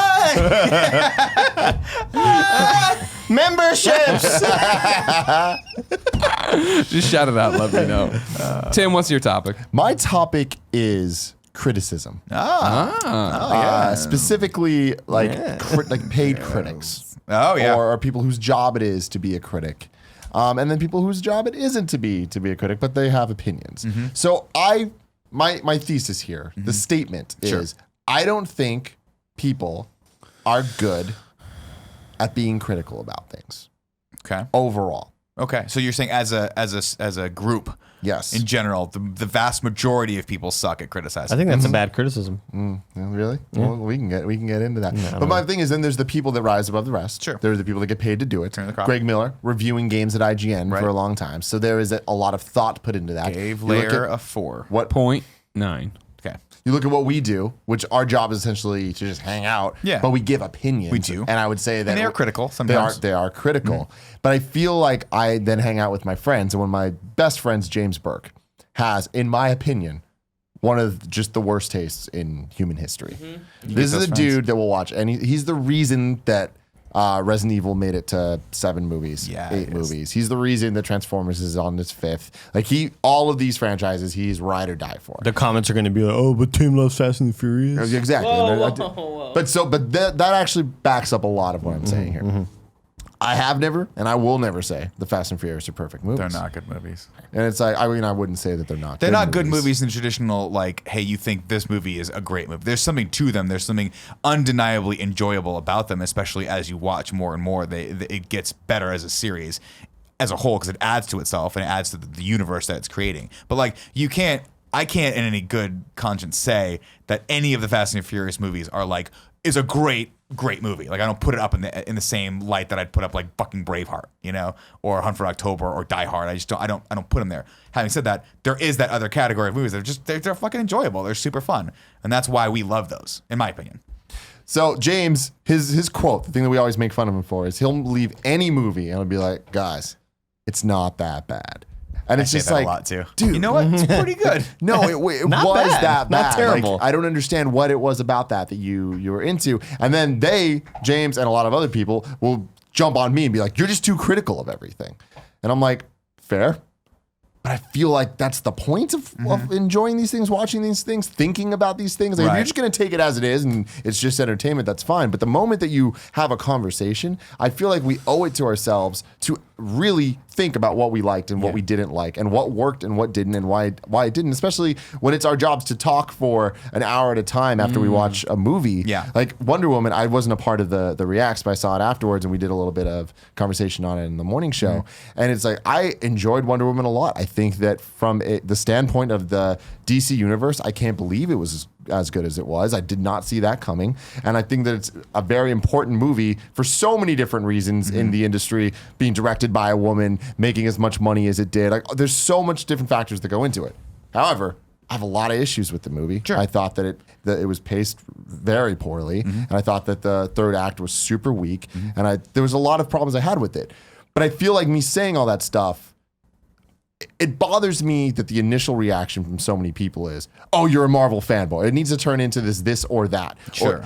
I just don't like that everything has to be good or bad, and there's no room for a gray area without your opinion then being criticized as being either a fanboy or an idiot. Yeah. Well, I think that, you know, it just depends. Like, you're obviously, I think you like movies a lot more than the average person, right? And you also, as a career, have chosen to pick a field where you get to be critical of things, right? It's our job to kind of like know what's going on and have at least a few reference points for the things that we're talking about, right? Like, if we had no idea what was going on with the DC universe and went into Wonder Woman, that's a different perspective than basically living with Greg Miller. So, you know, I think to the average person, like, I don't think they care enough about this entertainment medium, like specifically movies, to really have that level of education on it, right? And I don't think that's a bad thing necessarily. I think it's... Sorry, go ahead. Go ahead. I thought you were going to That's okay. Yeah, I think it's also an expectation game, right? In the way that so many people, when somebody's like, "Oh man," you'll be like, "Oh, that movie sucks." The response, "It's just a popcorn flick." You go and you turn your brain off, you enjoy it, which is a fine response. Also, I think it's worth pointing out that I hate being on our movie reacts because I feel like I don't have a leg to stand on. I don't have this extensive knowledge of film and stuff like that. So, like, if it's not a DC film or like a superhero I super care about, like Spider-Man's different. I have a history with Spider-Man, right? If it's something else, like, I'm always just like, it's fine. Anytime you guys like will see something, you'll give me the out because you need somebody else. I'm like, yeah, totally. Put Sean Finnegan, put Ransky in there, whatever. Yeah. There is a component of that too with me, where I know how hard it is to make small projects that are 30 seconds. So there's so many fucking hours and hours and hours that go into making these films that there is a small part of me that thinks, who the fuck am I to like render an opinion critically on these people's work? Like, Batman v Superman may have, you have your opinion on that. Greg thinks it's one of the greatest movies I do ever not made. think it's one of the greatest He movies thinks it's better than Dark Knight. Rises, and it's not even a thinking. That's proof. That's proof. That's proof. You know, I look at it and I see some issues that I had that deterred it, like, made it less enjoyable for me. And so I think it's okay to render that opinion, but at the same time, you do always sort of have to keep in the back of your mind the old adage that it's easier to criticize than it is to create. Like, it always will be, right? But I feel like my stance on this, and kind of a big thought I had going into this topic, is that's true. However, I do feel like if we're paying for things and if we're looking at things, we deserve better. Like, Glow is a perfect example to me, where I was really excited for Glow and I really enjoyed Glow. And looking around Twitter, people are obsessed with it and they're acting like it is a 10 out of 10 perfect thing. And I'm like, it was really enjoyable, but I do believe it should have been better. Sure. And there's so much things like that I'm just like, man, when it comes to TV, there's so much out there that is great. When it comes to movies, there's so much out there that is so fantastic. And then I'm like, I see things and I'm like, all right, well, I understand there's politics. I understand business and that money needs to be made and all of that. But I do feel like while it's easier to criticize than to create, I don't think that means that creations can't be criticized. And I feel like not at all. And I should think be. I think it's an incredibly important component of the creative process, right? If you're not willing to put your work out there in front of an audience that may or may not like it, then you're missing out on the whole point of doing the work in the first place. Yeah. And there are people that, and you see it, and it hurts. I mean, we've been criticized for stuff that we do. You see it in comments every once in a while. People leave bad comments on stuff. You're like, God, it fucking hurts. Absolutely.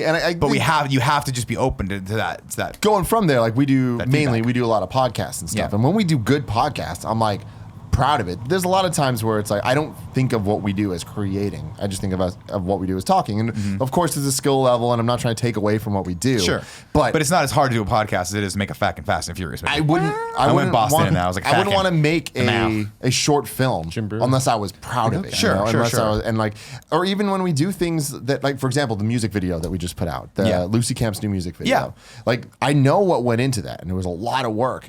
However, if people had criticism of it, I would totally be like, I'm just as critical of it as anyone else should be. Sure. You Yeah, know? and again, I'm not saying that I'm not taking the stance, the hardline stance that all critics should stop doing what they're doing. I think it's very good. I think it's an important checks and balance system, right?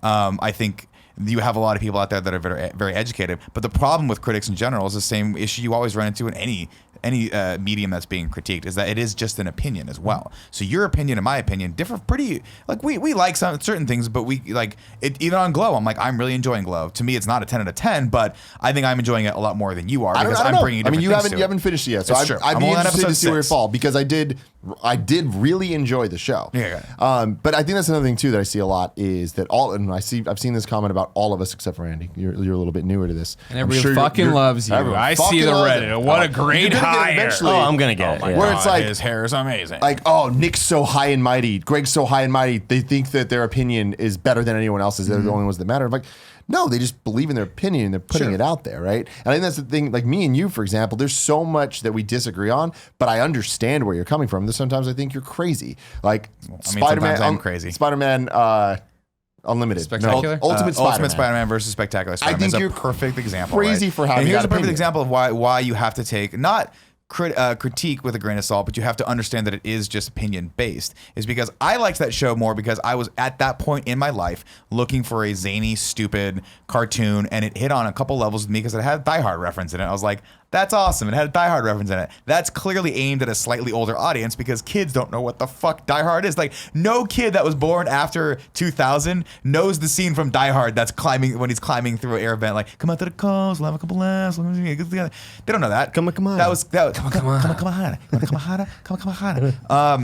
That's Steven Seagal for everyone else listening. And he does a wicked Steven Seagal. But that's what I'm saying. Like, so getting back to the point, that to me was what I wanted at that point. Then when I went and saw Spectacular Spider-Man, I'm like, this is a show that's trying to do something new with Spider-Man, and I don't like that because I don't want it right now. Right. And so I look at Ultimate Spider-Man, and it really is that initial, like, where was I? How did it hit me the first time? And then I already had that. And then when you said go to Spectacular Spider-Man, I was like, nah, I want this zany, stupid, breaking the fourth wall, talking, like, they all become little tiny miniature running around, like, more Disney-fied Spider-Man. But I think there's a difference too between liking something and saying whether or not something's good. It depends on the criteria, right? I enjoyed the shit out of Ultimate Spider-Man when it was on. I enjoyed it more than Spectacular Spider-Man. To me, I'm not trying to critically analyze cartoons like that. I just didn't feel the need to do that, right? It's not the same, like I brought up Braveheart. I wouldn't give that the same lens that I would look at Braveheart critically with, right? That is a movie that is a fucking masterpiece of filmmaking. Same with like a movie like Last Mohicans. Like, you go back and watch that and you're like, Jesus, that's beautiful. It's gorgeous. I don't need that experience in my Disney XD Spider-Man show. I think it was on XD. I can't remember what it was on. Doesn't I don't matter. think XD existed back then. So I I mean, mean, Ultimate was on XD. Yeah, I think Spectacular was on Fox. XD didn't exist till the So- IGN show. that's fair enough. You're right. You're right. But I get that, and again, but that's part of the thing too. Is like, I think what you're breaking down to is there's a component of it that's people just want to either have their opinion heard or get that energy out there, whether it be positive or negative, and not necessarily worry about whether it's educating other people. And I think that's what we kind of always angle our stuff at, right? When I start critically breaking something down, and you have a better point, I like that. I like that discourse. I love going to movies with Sean Finnegan and hearing his high art impression of why the movie was good or bad, because it gives me a different perspective on, and it educates me, and it makes me grow as a film viewer, and hopefully one day as a filmmaker. Right. And I think that's important. But oftentimes people just go, that thing sucked. That's That's not criticism. That's not criticism. You're just being a dick, right? Yeah. Why did it suck? What didn't you like about And see, it? that's my thing with me, where I feel like it's interesting with what we do in the way of, I'll sit there and critique a Superman movie or whatever, Sure. or the Suicide Squad, tell you why I think it failed or whatever. But I'm doing it from a comic book fan, whereas with you guys, you talk in film in a way that I just don't understand or think about movies. Sure. And you bring up points I never thought about. And it took, this falling apart in the third act business took me so Which long is- to be like, every movie falls apart in the third Which, act. by the way, is the second you hear someone say that it fell apart in the third act, and you hear us say it all the fucking time, it is like the number one cliche, pretentious thing to say about film critique. Oh, It pretentious, is, huh? but I think It's pretty that's pretentious. the problem though. Is like I feel like there's a couple of these things that everyone falls back on when they're critics, Right. But that's because there is a trend. There is a right? trend. Oh no, And there's a trend. Like horror yeah. movies are always the same. It's great setup. The middle's all attention. Third act, you're like, oh well, that was a letdown. And they're just running away from this dude. And they're Going gonna back to come up my with it and original it'll set up in point, the first act. James Burke's favorite movies are horror Sure. movies, the horror franchise movies, the Nightmare on Elm Streets, the Halloweens, like those. Classics. And it's so interesting to me because like when I comparing those to things like Get Out or other horror movies That's that innovating try, on or the- like on the Don't genre. Breathe, like we saw last year. Fucking so good. Things like that. I'm like, these are really That are a lot good. more with substance. And I so, feel yeah. like they don't fall apart in the third act. And I Those think don't. that's the key to a good, like when you're trying to be critical of it, horror movie. Whereas these other ones, they have a different audience. They're almost more similar to what you're talking about with the Spider-Man cartoons. Yeah. And I get that. But that doesn't mean that they are just absolved of criticism and that they're not allowed to be looked at as what they are and being criticized for even being that. And that's why I think that Fast and Furious, when I talk about how great it is, I'm talking about I'm criticizing it compared to what it is trying to accomplish and what it is in the world. And I think it does a great job compared to what the last fucking 10 Halloween movies did. That's true. You know? That's true. Now, here's one thing I want to do because you've been ornery this entire show, Tim.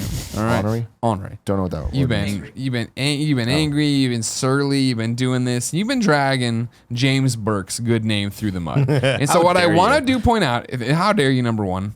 Number two is we went and saw a movie. I've only seen one movie in the theater with James Burke. It was What is it? We Come at Night. It Comes at Night. It comes at night. And we all universally like that was horrible. So he's not totally off base with his movies. All right. Now, but so there's another thing with James though, is that he does not like good movies. Like the movies, any movie that is being praised by art houses and all these, Sure. you know James isn't going to like it. Going into that movie, we didn't like it. We all had that consensus, but we didn't like it for different reasons. But see, that's the thing. There's a lot of people like that. I'm like that sometimes too, where I really like movies that appeal, like that adhere to that sort of like classic Coke Hollywood screenwriting format, which is like, that first act, the second act, third act, all the beats hit where they're supposed to hit. And sometimes you see that and you're like, this is a movie like it's comforting because you've seen that so many times and you just want that experience. Force Awakens. Even though, Force Awakens is actually a perfect example of that, right? It's great. Why? Because it's a perfect representation of I think Lawrence Kasdan wrote that, and he knows how to write a really good Star Wars movie that has a great beginning, middle, and end, and he did it again because he pretty much just rewrote A New Hope, which he didn't write to begin with, but we're mixing hair or splitting hairs here. So I like those experiences sometimes, but you have to know that you're going in for that. And I don't blame him for looking at Get Out and being like, I didn't like it, because when you're expecting classic Coke and someone gives you a Bolin Cola, like you're like, oh, this is cool, and it's like a artisanal, soda with real cane sugar in it and it tastes good, but you wanted a Coke. Like there's gonna be a disconnect there, and you have to be open to that new experience, which I think a lot of people just aren't. Mass Effect Andromeda. Sure. I know this isn't the games cast, right? But Because we're not because just exclusively talking movies here, so. because I care about that franchise a lot. When that game first came out and everybody was shitting on it with the GIFs and the wonky animations and all this stuff, it bothered me, and I actually put out a tweet that I deleted because I was kind of embarrassed by the tweet, frankly. And I think I said everybody making fun of this game could not make anything that half as cool as that in their lives. And then I was like, oh, that's a really shitty thing to say, so I deleted it because it's not true. But It's not true. But yeah, it was just getting shit on, and I guess because the game means so much to me personally, that whole franchise, it just hurt me that these things fuck up. Games have bugs, but when you're a higher profile name, that shit is magnified. You got a bigger target on your back. And yeah, so when Twitter was that whole week, I was so annoyed by it. If that game had been put out by a small indie studio that had been working on it for 5 years, do you think it would have taken as much criticism? No, not if it was not if they had Not predecessors of a prior trilogy in place already. Yeah, I don't think so. So you think because it's BioWare, because it's a Well, it's because it was Mass Effect. It's because it's Mass Effect, and because the prior 3 games are fucking Classics. great. Well, I'm saying take those classics out of it. Take the prior 3 games that came. This game's called Space Odyssey, and it's just about a bunch of cool space people odysseying around. Yeah, sure. And you played it, you'd be like, okay, this is cool, but do you still think it would garner the same criticism, and would those be warranted? I mean, it wouldn't be as hot because first of all, the game probably would not be that popular, but Sure. people would probably be like, oh, check out this small indie studio made this fucking cool game. Right. With all these, NPCs and characters that you could fall in love with and fuck. Yeah. But Well, it's the counter. It's the other side of the coin to Zelda, right? Where people are like, "Well, would Zelda be getting perfect 10s if it wasn't Zelda? If that came out with a different name and was just a game some people were playing?" Greg, this is an interesting question for you though, because out of the 4 of us, you actually got paid to be a critic. Sure. Was there ever a time when you felt, oh man, I just this doesn't feel right to actually render judgment on this game? When you first started, were you like, Layer 4.9. Did you feel bad about that at all?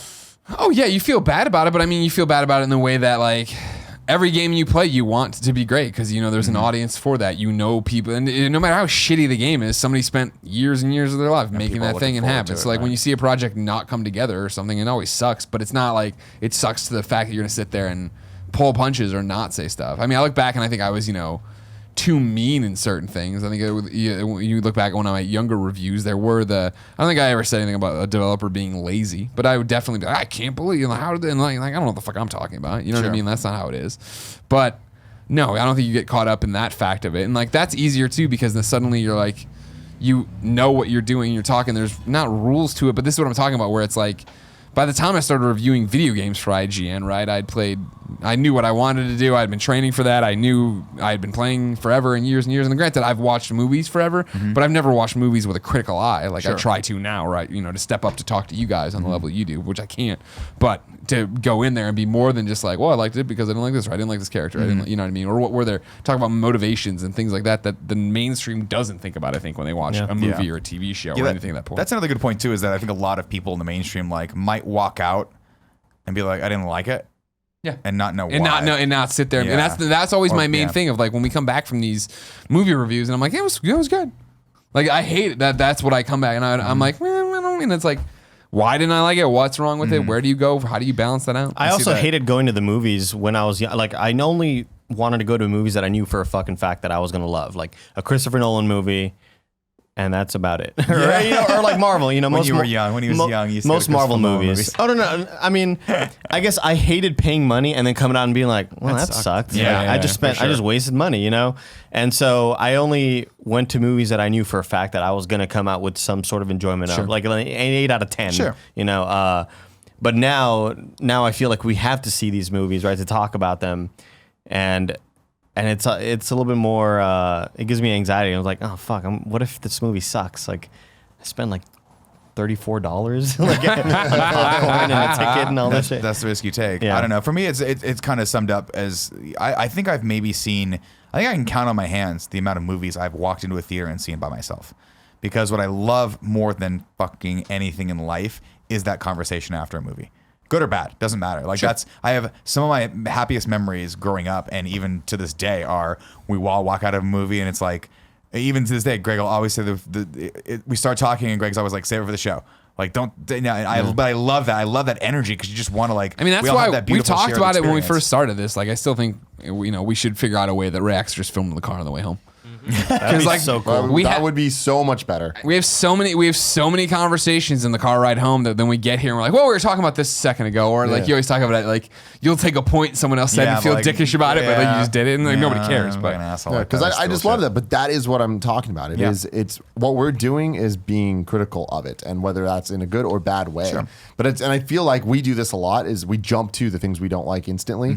That's easier, right? That's always easier to identify. And it's like, but I feel like that's where it gets fun, because it's like obviously we know the things that we like, and if it's like, dude, we love that movie, but then it's like, oh man, but here's how it could have been better. See, I think Zelda's a perfect example for me, where it's like, it's the things about that game that I'm like, okay, man, I wish there was more dungeons. I wish the story was there was an actual story, right? Things like that. But otherwise, it's like, this is a masterpiece, and like let's talk about why it's a masterpiece. Metal Gear Solid 5 is good. It's great. It is fantastic, but It's it doesn't have phenomenal. a story.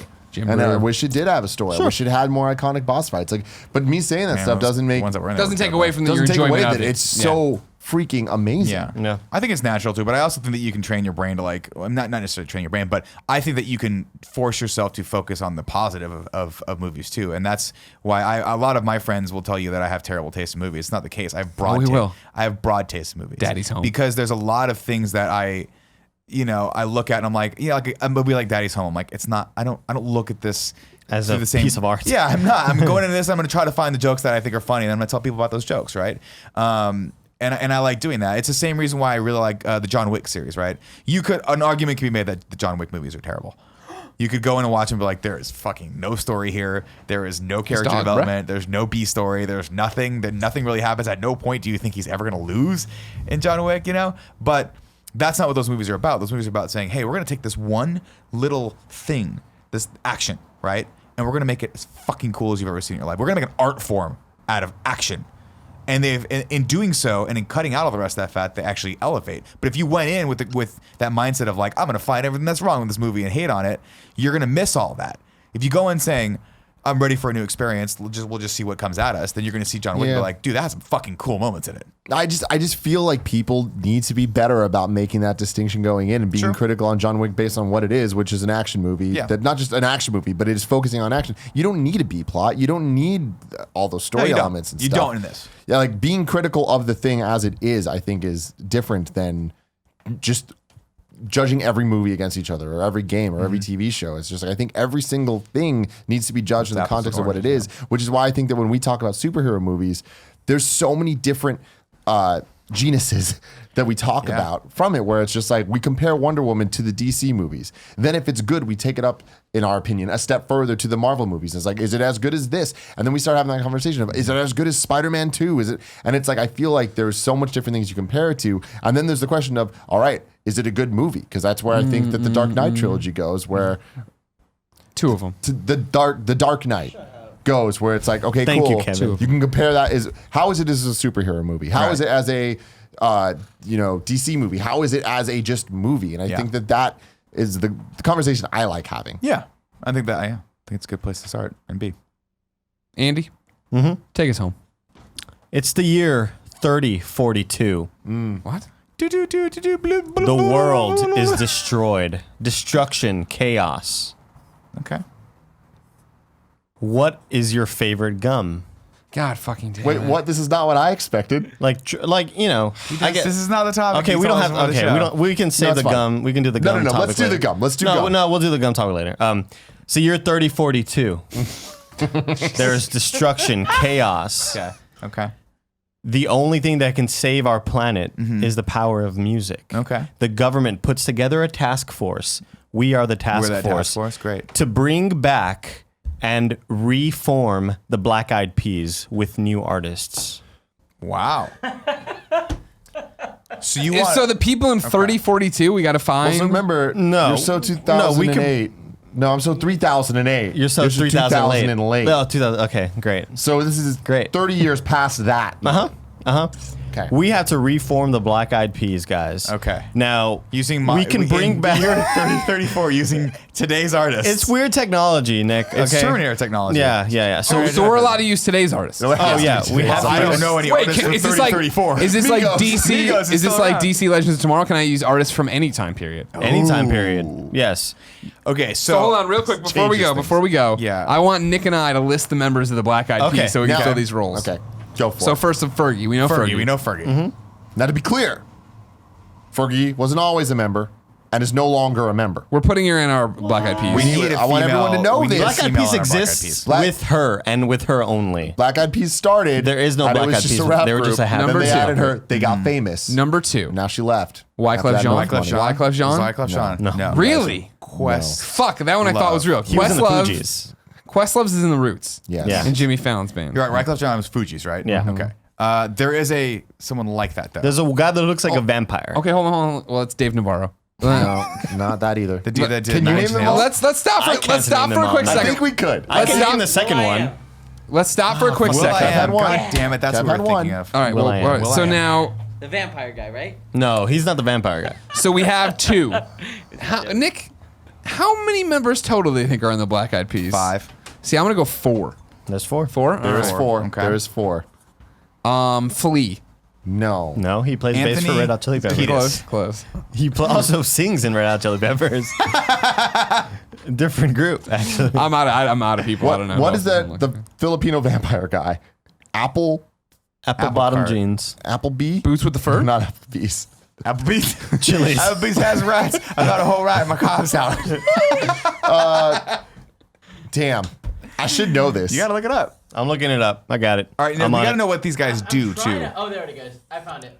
Taboo Taboo, yes. and Apple Diap okay. is the There other we go. guy. Now Apple what? D. Now Apple Will D. I Am sings, right? Yes. He raps and I'm sings. going to Oh, scream. According and to shout Wikipedia, and let Fergie's still in out. it. So there's drama happening. Oh, This is an up-to-date thing going on. Josh Duhamel is going crazy. He wants to be the 5th member. Now, can Josh Duhamel be in our band? Does he sing? Does anyone Who know? is Josh Duhamel? He's from the hit series actor. Transformers. He's in Transformers. He's Also husband. did a great movie with Katherine Heigl. where Oh, they got 27 together. Dresses. I would like everyone watching this to stop watching this and to YouTube search Fergie MILF Money. The video will change your life. It is utterly fantastic. Great. Utterly. Utter because of boobs. Fantastic. It's because Like it's udders? milk money. Jesus. It's, Oh, it's a whole okay. thing. But no, video's worth watching. But yeah, to answer your question, Andy, we need to get down and dirty with this. The Now, government needs us. We're assuming that we can't just come back in time and get the actual Black Eyed Peas in this, right? Oh, that's a great point. No. No. Because Will.i.am's really talented. No, they were torn apart. Future. Bring the action. In the, Up future, in the club. future, they don't exist. All eyes on us. Guys, they need something All eyes different. on It's for it. the Will.i.am's sake. in that. Well, yes, he produced it. He is in it. Bring But the action. Oh, yeah, in the club. I'm a Kevin, can you bring up a photo of the Oh, Black this Eyed is a Peas? great- Yeah. I jumped into the middle of MILF Money. Lots MILF Money is happening. awesome. It's Lots just a bunch happening of here. Shot video. it's a bunch of celebrity moms dancing. in various states of undress. Yeah. This is trippy. I This is see. fucking I don't great. know who has the hit power of Fergie. There's 'Cause the Dracula. Fergie completely Right now? made them successful.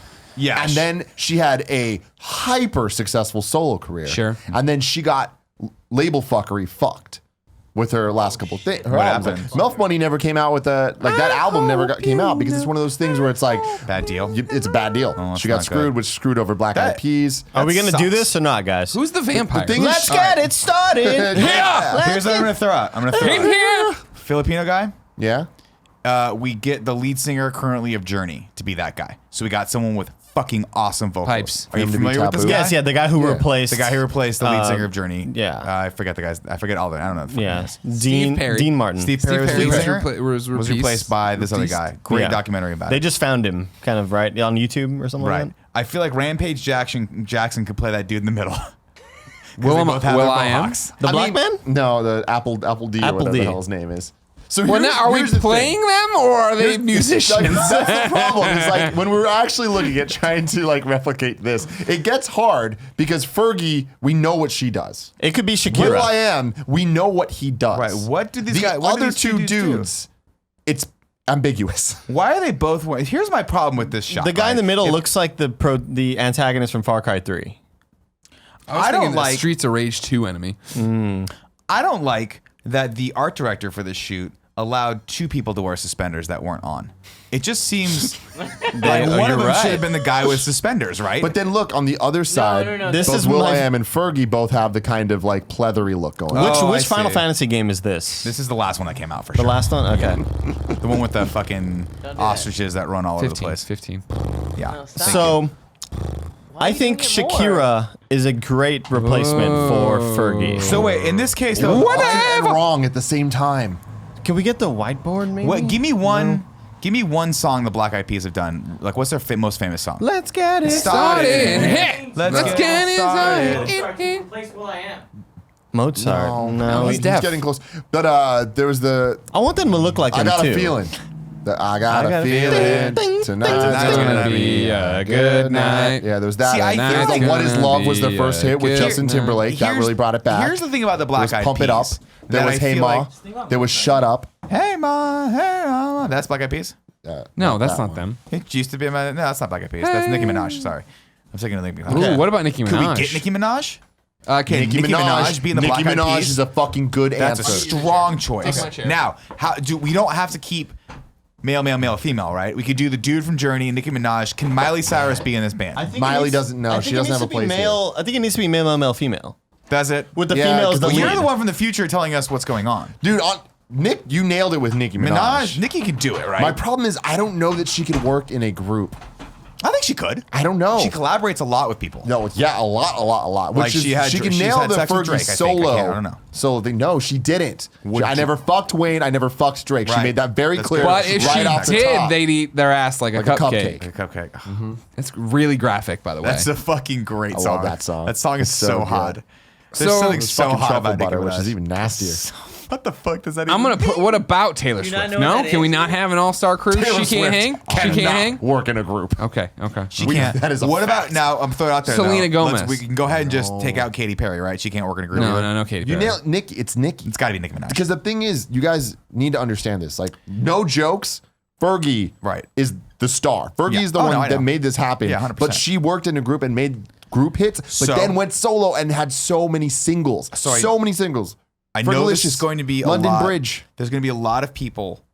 Madonna. I wrote Apple D because I don't know if that's how you spell it. I don't think it's how you. Probably That's just good. So we got this is lead singer lockdown. We're going to approach Nicki Minaj about this. And by the way, this is very much like if we were to recast like the Power Rangers, right? Like both Power Rangers die. We got to bring in new Power Rangers. This is fantastic. I love it. I feel Steve like we Harvey. need enough. Steve Harvey always has a place in my heart. Fuck. I don't care what Andy Yes. says about him. We need a producer, That's Will I Am. and we can't get Will.i.am. So No, what I'm that's saying, we need someone right. to fill So what producer I'm saying slash is, hype dude. How about slash Pharrell? rapper. I'm just going to throw out Pharrell. And he can sing too. He can fucking back that you're vocal right. up. You're right. Oh, Pharrell's shit, good. call, good call. But I'm Can't going to get throw this Pharrell. out there too. Put Pharrell slash, and we Yeah. can debate this. Yeah. No, look, we have Timbo. plenty of room. Mike. What's that? We have plenty of room. Timbaland. Timbaland. Oh. Oh, Now, shit. Timbaland- Another see, great think call. about Timbaland. Timbaland is a workhorse. Timbaland's going to go in there, do the hot beats, be a hype man, but not want to steal the show. The problem I have with Nicki and Pharrell is that at some point, there's going to be a divide. You're going to have to either love Pharrell We've or love seen that Nicki, happen and we've multiple seen it times with the happen. Black Eyed Peas. So I feel like maybe Timbaland is the better choice, even though I feel like, and the other part is I feel like Pharrell is going to be pushed for more money in the group, which is also going to cause an issue. I'm gonna put I feel Dolly like for Parton some down reason, for Timbaland's like Dolly a Parton? team Dolly player. An Parton. option. Okay. Yes. She can bring the heat. Dolly Parton is 800 years old right now. What part of it's the year 3042 and we have a technology. time I machine. thought we we're were getting coming back to this year. No, point. we can go anywhere and go get anyone in their anywhere? prime. I still feel That's like why I'm Nicki Minaj saying is the best Madonna. choice for No, this. me too. Madonna in the 80s. Oh, Madonna in the 80s? Like a virgin Madonna. That could work. I think that Madonna. She was the Fergie of her time. I know she was the Madonna of her time. But we get her before she knows what she's gonna but be. there's a difference, We though. lie to her and say your career never went anywhere. Get in the fucking gonna get in the save you get in from the all car. the shit you're doing right get in now. get in the time van from And I mean 1930 this, to van? 42. I mean this out Yeah. of yeah, respect it's a to van. Fergie. I Doesn't have a do wolf appreciate on it. Fergie. Sure.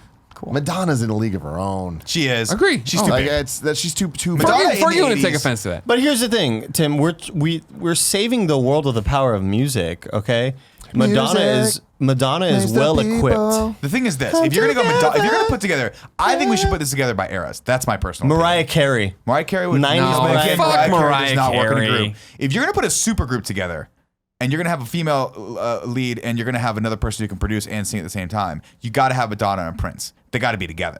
That would be an unstoppable duo. But I'm just saying that's the '80s version of this, right? Like when we go back into the Bumblebee movie Prince from the is 80s. ageless. Prince is airless. Prince can fit anywhere. Yeah, Raspberry. I'm gonna try to spell Put Prince in there. as Will I Am. Does it matter? We don't know what any of these people do. we put No, it- Will I Am. We know what he does. He's the producer. The other one, the vampire. No, Prince is better than that. But sorry, it doesn't Ty. Prince is matter. not a If vampire. you're watching this. adding him up- All right, fine. For Apple D, let's put in the Beatles. All four of the Beatles. I mean, mean, whatever. whatever, We we need need a to- veto. I feel like we should at least get one veto per person. Because I'm going to veto the Beatles. Of the Beatles. I just want him on the. I just want him in the Naming conversation. bands that you like. I want him in the conversation. I don't even like the Beatles. Now that here's the much. thing though. With Overrated. Apple D and Taboo, Overrated. they These are support characters. they are support So we characters. need They're the Joey artists- Fatones of They the are. Black Eyed Peas. So who I mean, are I those mean, characters? Just Joey Fatone. Joey Fatone. Our boy Joey Fatone. Still He is kicking our in. boy. He As is our Taboo boy. We're making some mistakes Joey here. Fatone from 2001. Joey Fatone. Black Eyed Peas. There's a reason that they are what they are, and I think that we need to make sure that we're getting a lot of representation going Okay. on. Yeah. I don't know. I think. Well, actually, if we're making, If you got want- Timbaland we got and Nicki. Nicki, we can put a Oh, so Joey in there. you're dancing with You the put an race Italian in there. Yeah. I haven't sat in the broken chair till right now, and it's very disturbing as you slowly get smaller. just drop. This one's broken too. Did we order? No, I pulled That's out. the one Okay, with the chair. Will I Am is a rapper slash kind of a singer, mostly a rapper, right? He's rapper chorus dude. Like he does the hook, and then he does all the hype shit. You know, he's just like Will ad Smith. libs. Ha ha ha ha! Daddy loves you. Daddy loves you. Will Smith doesn't produce though. He doesn't produce. Oh. He's not, and I think He again, I produces think great Will films, Smith yeah. is not the kind of guy that wants to be in a group. Well, look what happened with Jazzy Jeff. He almost killed that Jazzy Jeff. Jazzy Jeff would be awesome. No, see, Jazzy Jeff could be like taboo. Jazzy Jeff could be taboo. That'd be amazing. Jim Brewer is not a fucking singer. Greg, you can't just put Jim Brewer into everything, you fucking psychopath.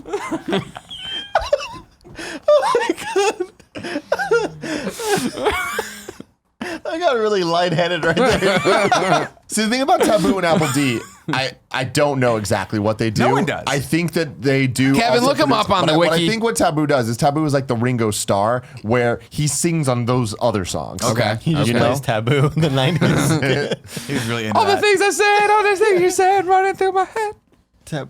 See, Weren't they who am I taboo? thinking, though? So like what? No. I sang still think it's the Filipino guy from Journey. I mean, I'm okay with that for Taboo. Yeah, Let's that go with guy that. fucking cranks. I don't know his name, but he's That guy fucking fucking awesome. Have you cranks. seen him? When the lights go down, I'm like, oh my god, this guy fucking knows what he's He doing. does. He really So does. we need Tattoo. Close. Tattoo. Not Taboo. Here we go. Taboo. Rapper. Jamie Louise Jaime Gomez. Gomez. Better So known he's a station. little Mexicano, too. Mexican American and Native American rapper, singer, songwriter, actor, and DJ. Best known for the Hold member of on, the hip hop so group he's Black not Eyed Peas. Filipino at all. So then it is Apple D that I think is half Filipino. Can we I don't figure think so. this I don't out? think any of them are Filipino. Now. I mean, if he's Mexican American, Put you in? we put Andy in. yeah. Hell yeah. dude. Apple D. Alan Pindana Lindo. Filipino Better American known rapper. for his name Apple D. App. Okay, he's the Filipino. That makes sense. All right, so The chat was can you correcting please a look lot. up the gentleman that is the lead singer of Journey, so I stop slaughtering his name and calling him the dude from Journey. Say just type in Google dude from Journey Filipino guy. Steve Vai. Journey, what Is that his was name? it? That's a Lead guitarist singer? that did Stevie the X-Men Ray theme Vaughan. song. Wait, Journey lead singer? He did the Is that what you're looking He did the thing. Wow. He also did a Halo. Halo Mullen remix, yeah. That's him. That's him right there. Arnell. for? The guy was showing you guys earlier. Yeah. Yeah, you're just showing us a picture of an Asian boy. Yeah, we didn't know what it we- meant. I don't know what that means. I had no idea. There's what no that was. context. I didn't know what I that saw was. it and like didn't reference it. 'cause I didn't know. There's like there's 400 other pictures of him with Journey on stage. and That's all he's in, yeah. So when we were talking earlier, this image popped up, Yeah, and no, I just They saw it. no, I saw it too, but I didn't know. We didn't know what you were doing. All right, let's move I thought, yeah. You were too ahead of the game for us. Feels left behind. We love you, Cav. Yeah. Kevin! He's gonna stop coming to work. I It's just want you guys to know. funny. He's gonna fuck you guys. He's gonna take one of the cameras and go off and do his own thing. Oh my God. Kevin, I love you. Thank you for that. So Arnell, that's the guy's name. Arnell. Okay. Arnell is currently battling all four of the Beatles. I think Arnell's Will beating him I now, am though. in Here's the Britney, deal. bitch. I love the Beatles. I'm not gonna take anything away from the Beatles, but they do not have Arnell's vocal range. That is for fucking sure. But Apple D doesn't sing; he's just a rapper. Yeah, Barely. barely. Now, can we Alright. get Eminem in this group? No, Eminem I has can't no do- place. Okay, Yeah. just checking. Just checking. What's happening with Beyonce Migos? is Fergie. Where do the Migos fit? Beyonce Where is do the Fergie. Migos- Beyonce is Fergie. We know she works well in groups. Beyonce Ask is Kelly Fergie. Rowland. Kelly Rowland hates her. True story. I'll put Kelly Rowland there too. I don't know if they hate each other. Well, Kelly Rowland. Oh, if we're trying to keep sexes, then no. But No. Kelly Rowland would Why are make we a- trying to keep I'm gonna sexes? Why? throw this Blow it out up. there. Blow it all up. There's no blowing I things feel up like here. there's a member of our extended family that would be amazing for this new super Mike group Drucker. together. And I feel like he sings well, dances well, and we know he can perform in a group.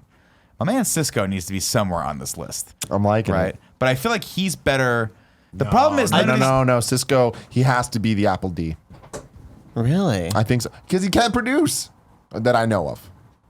He can't produce the Will I Am jams. I know that for I mean, a he's not a fact. producer, but I really feel like the problem is like I feel like we need to put him in for the Fergie spot because he sings really, really well and he's a great performer. And I don't think that needs to necessarily be female.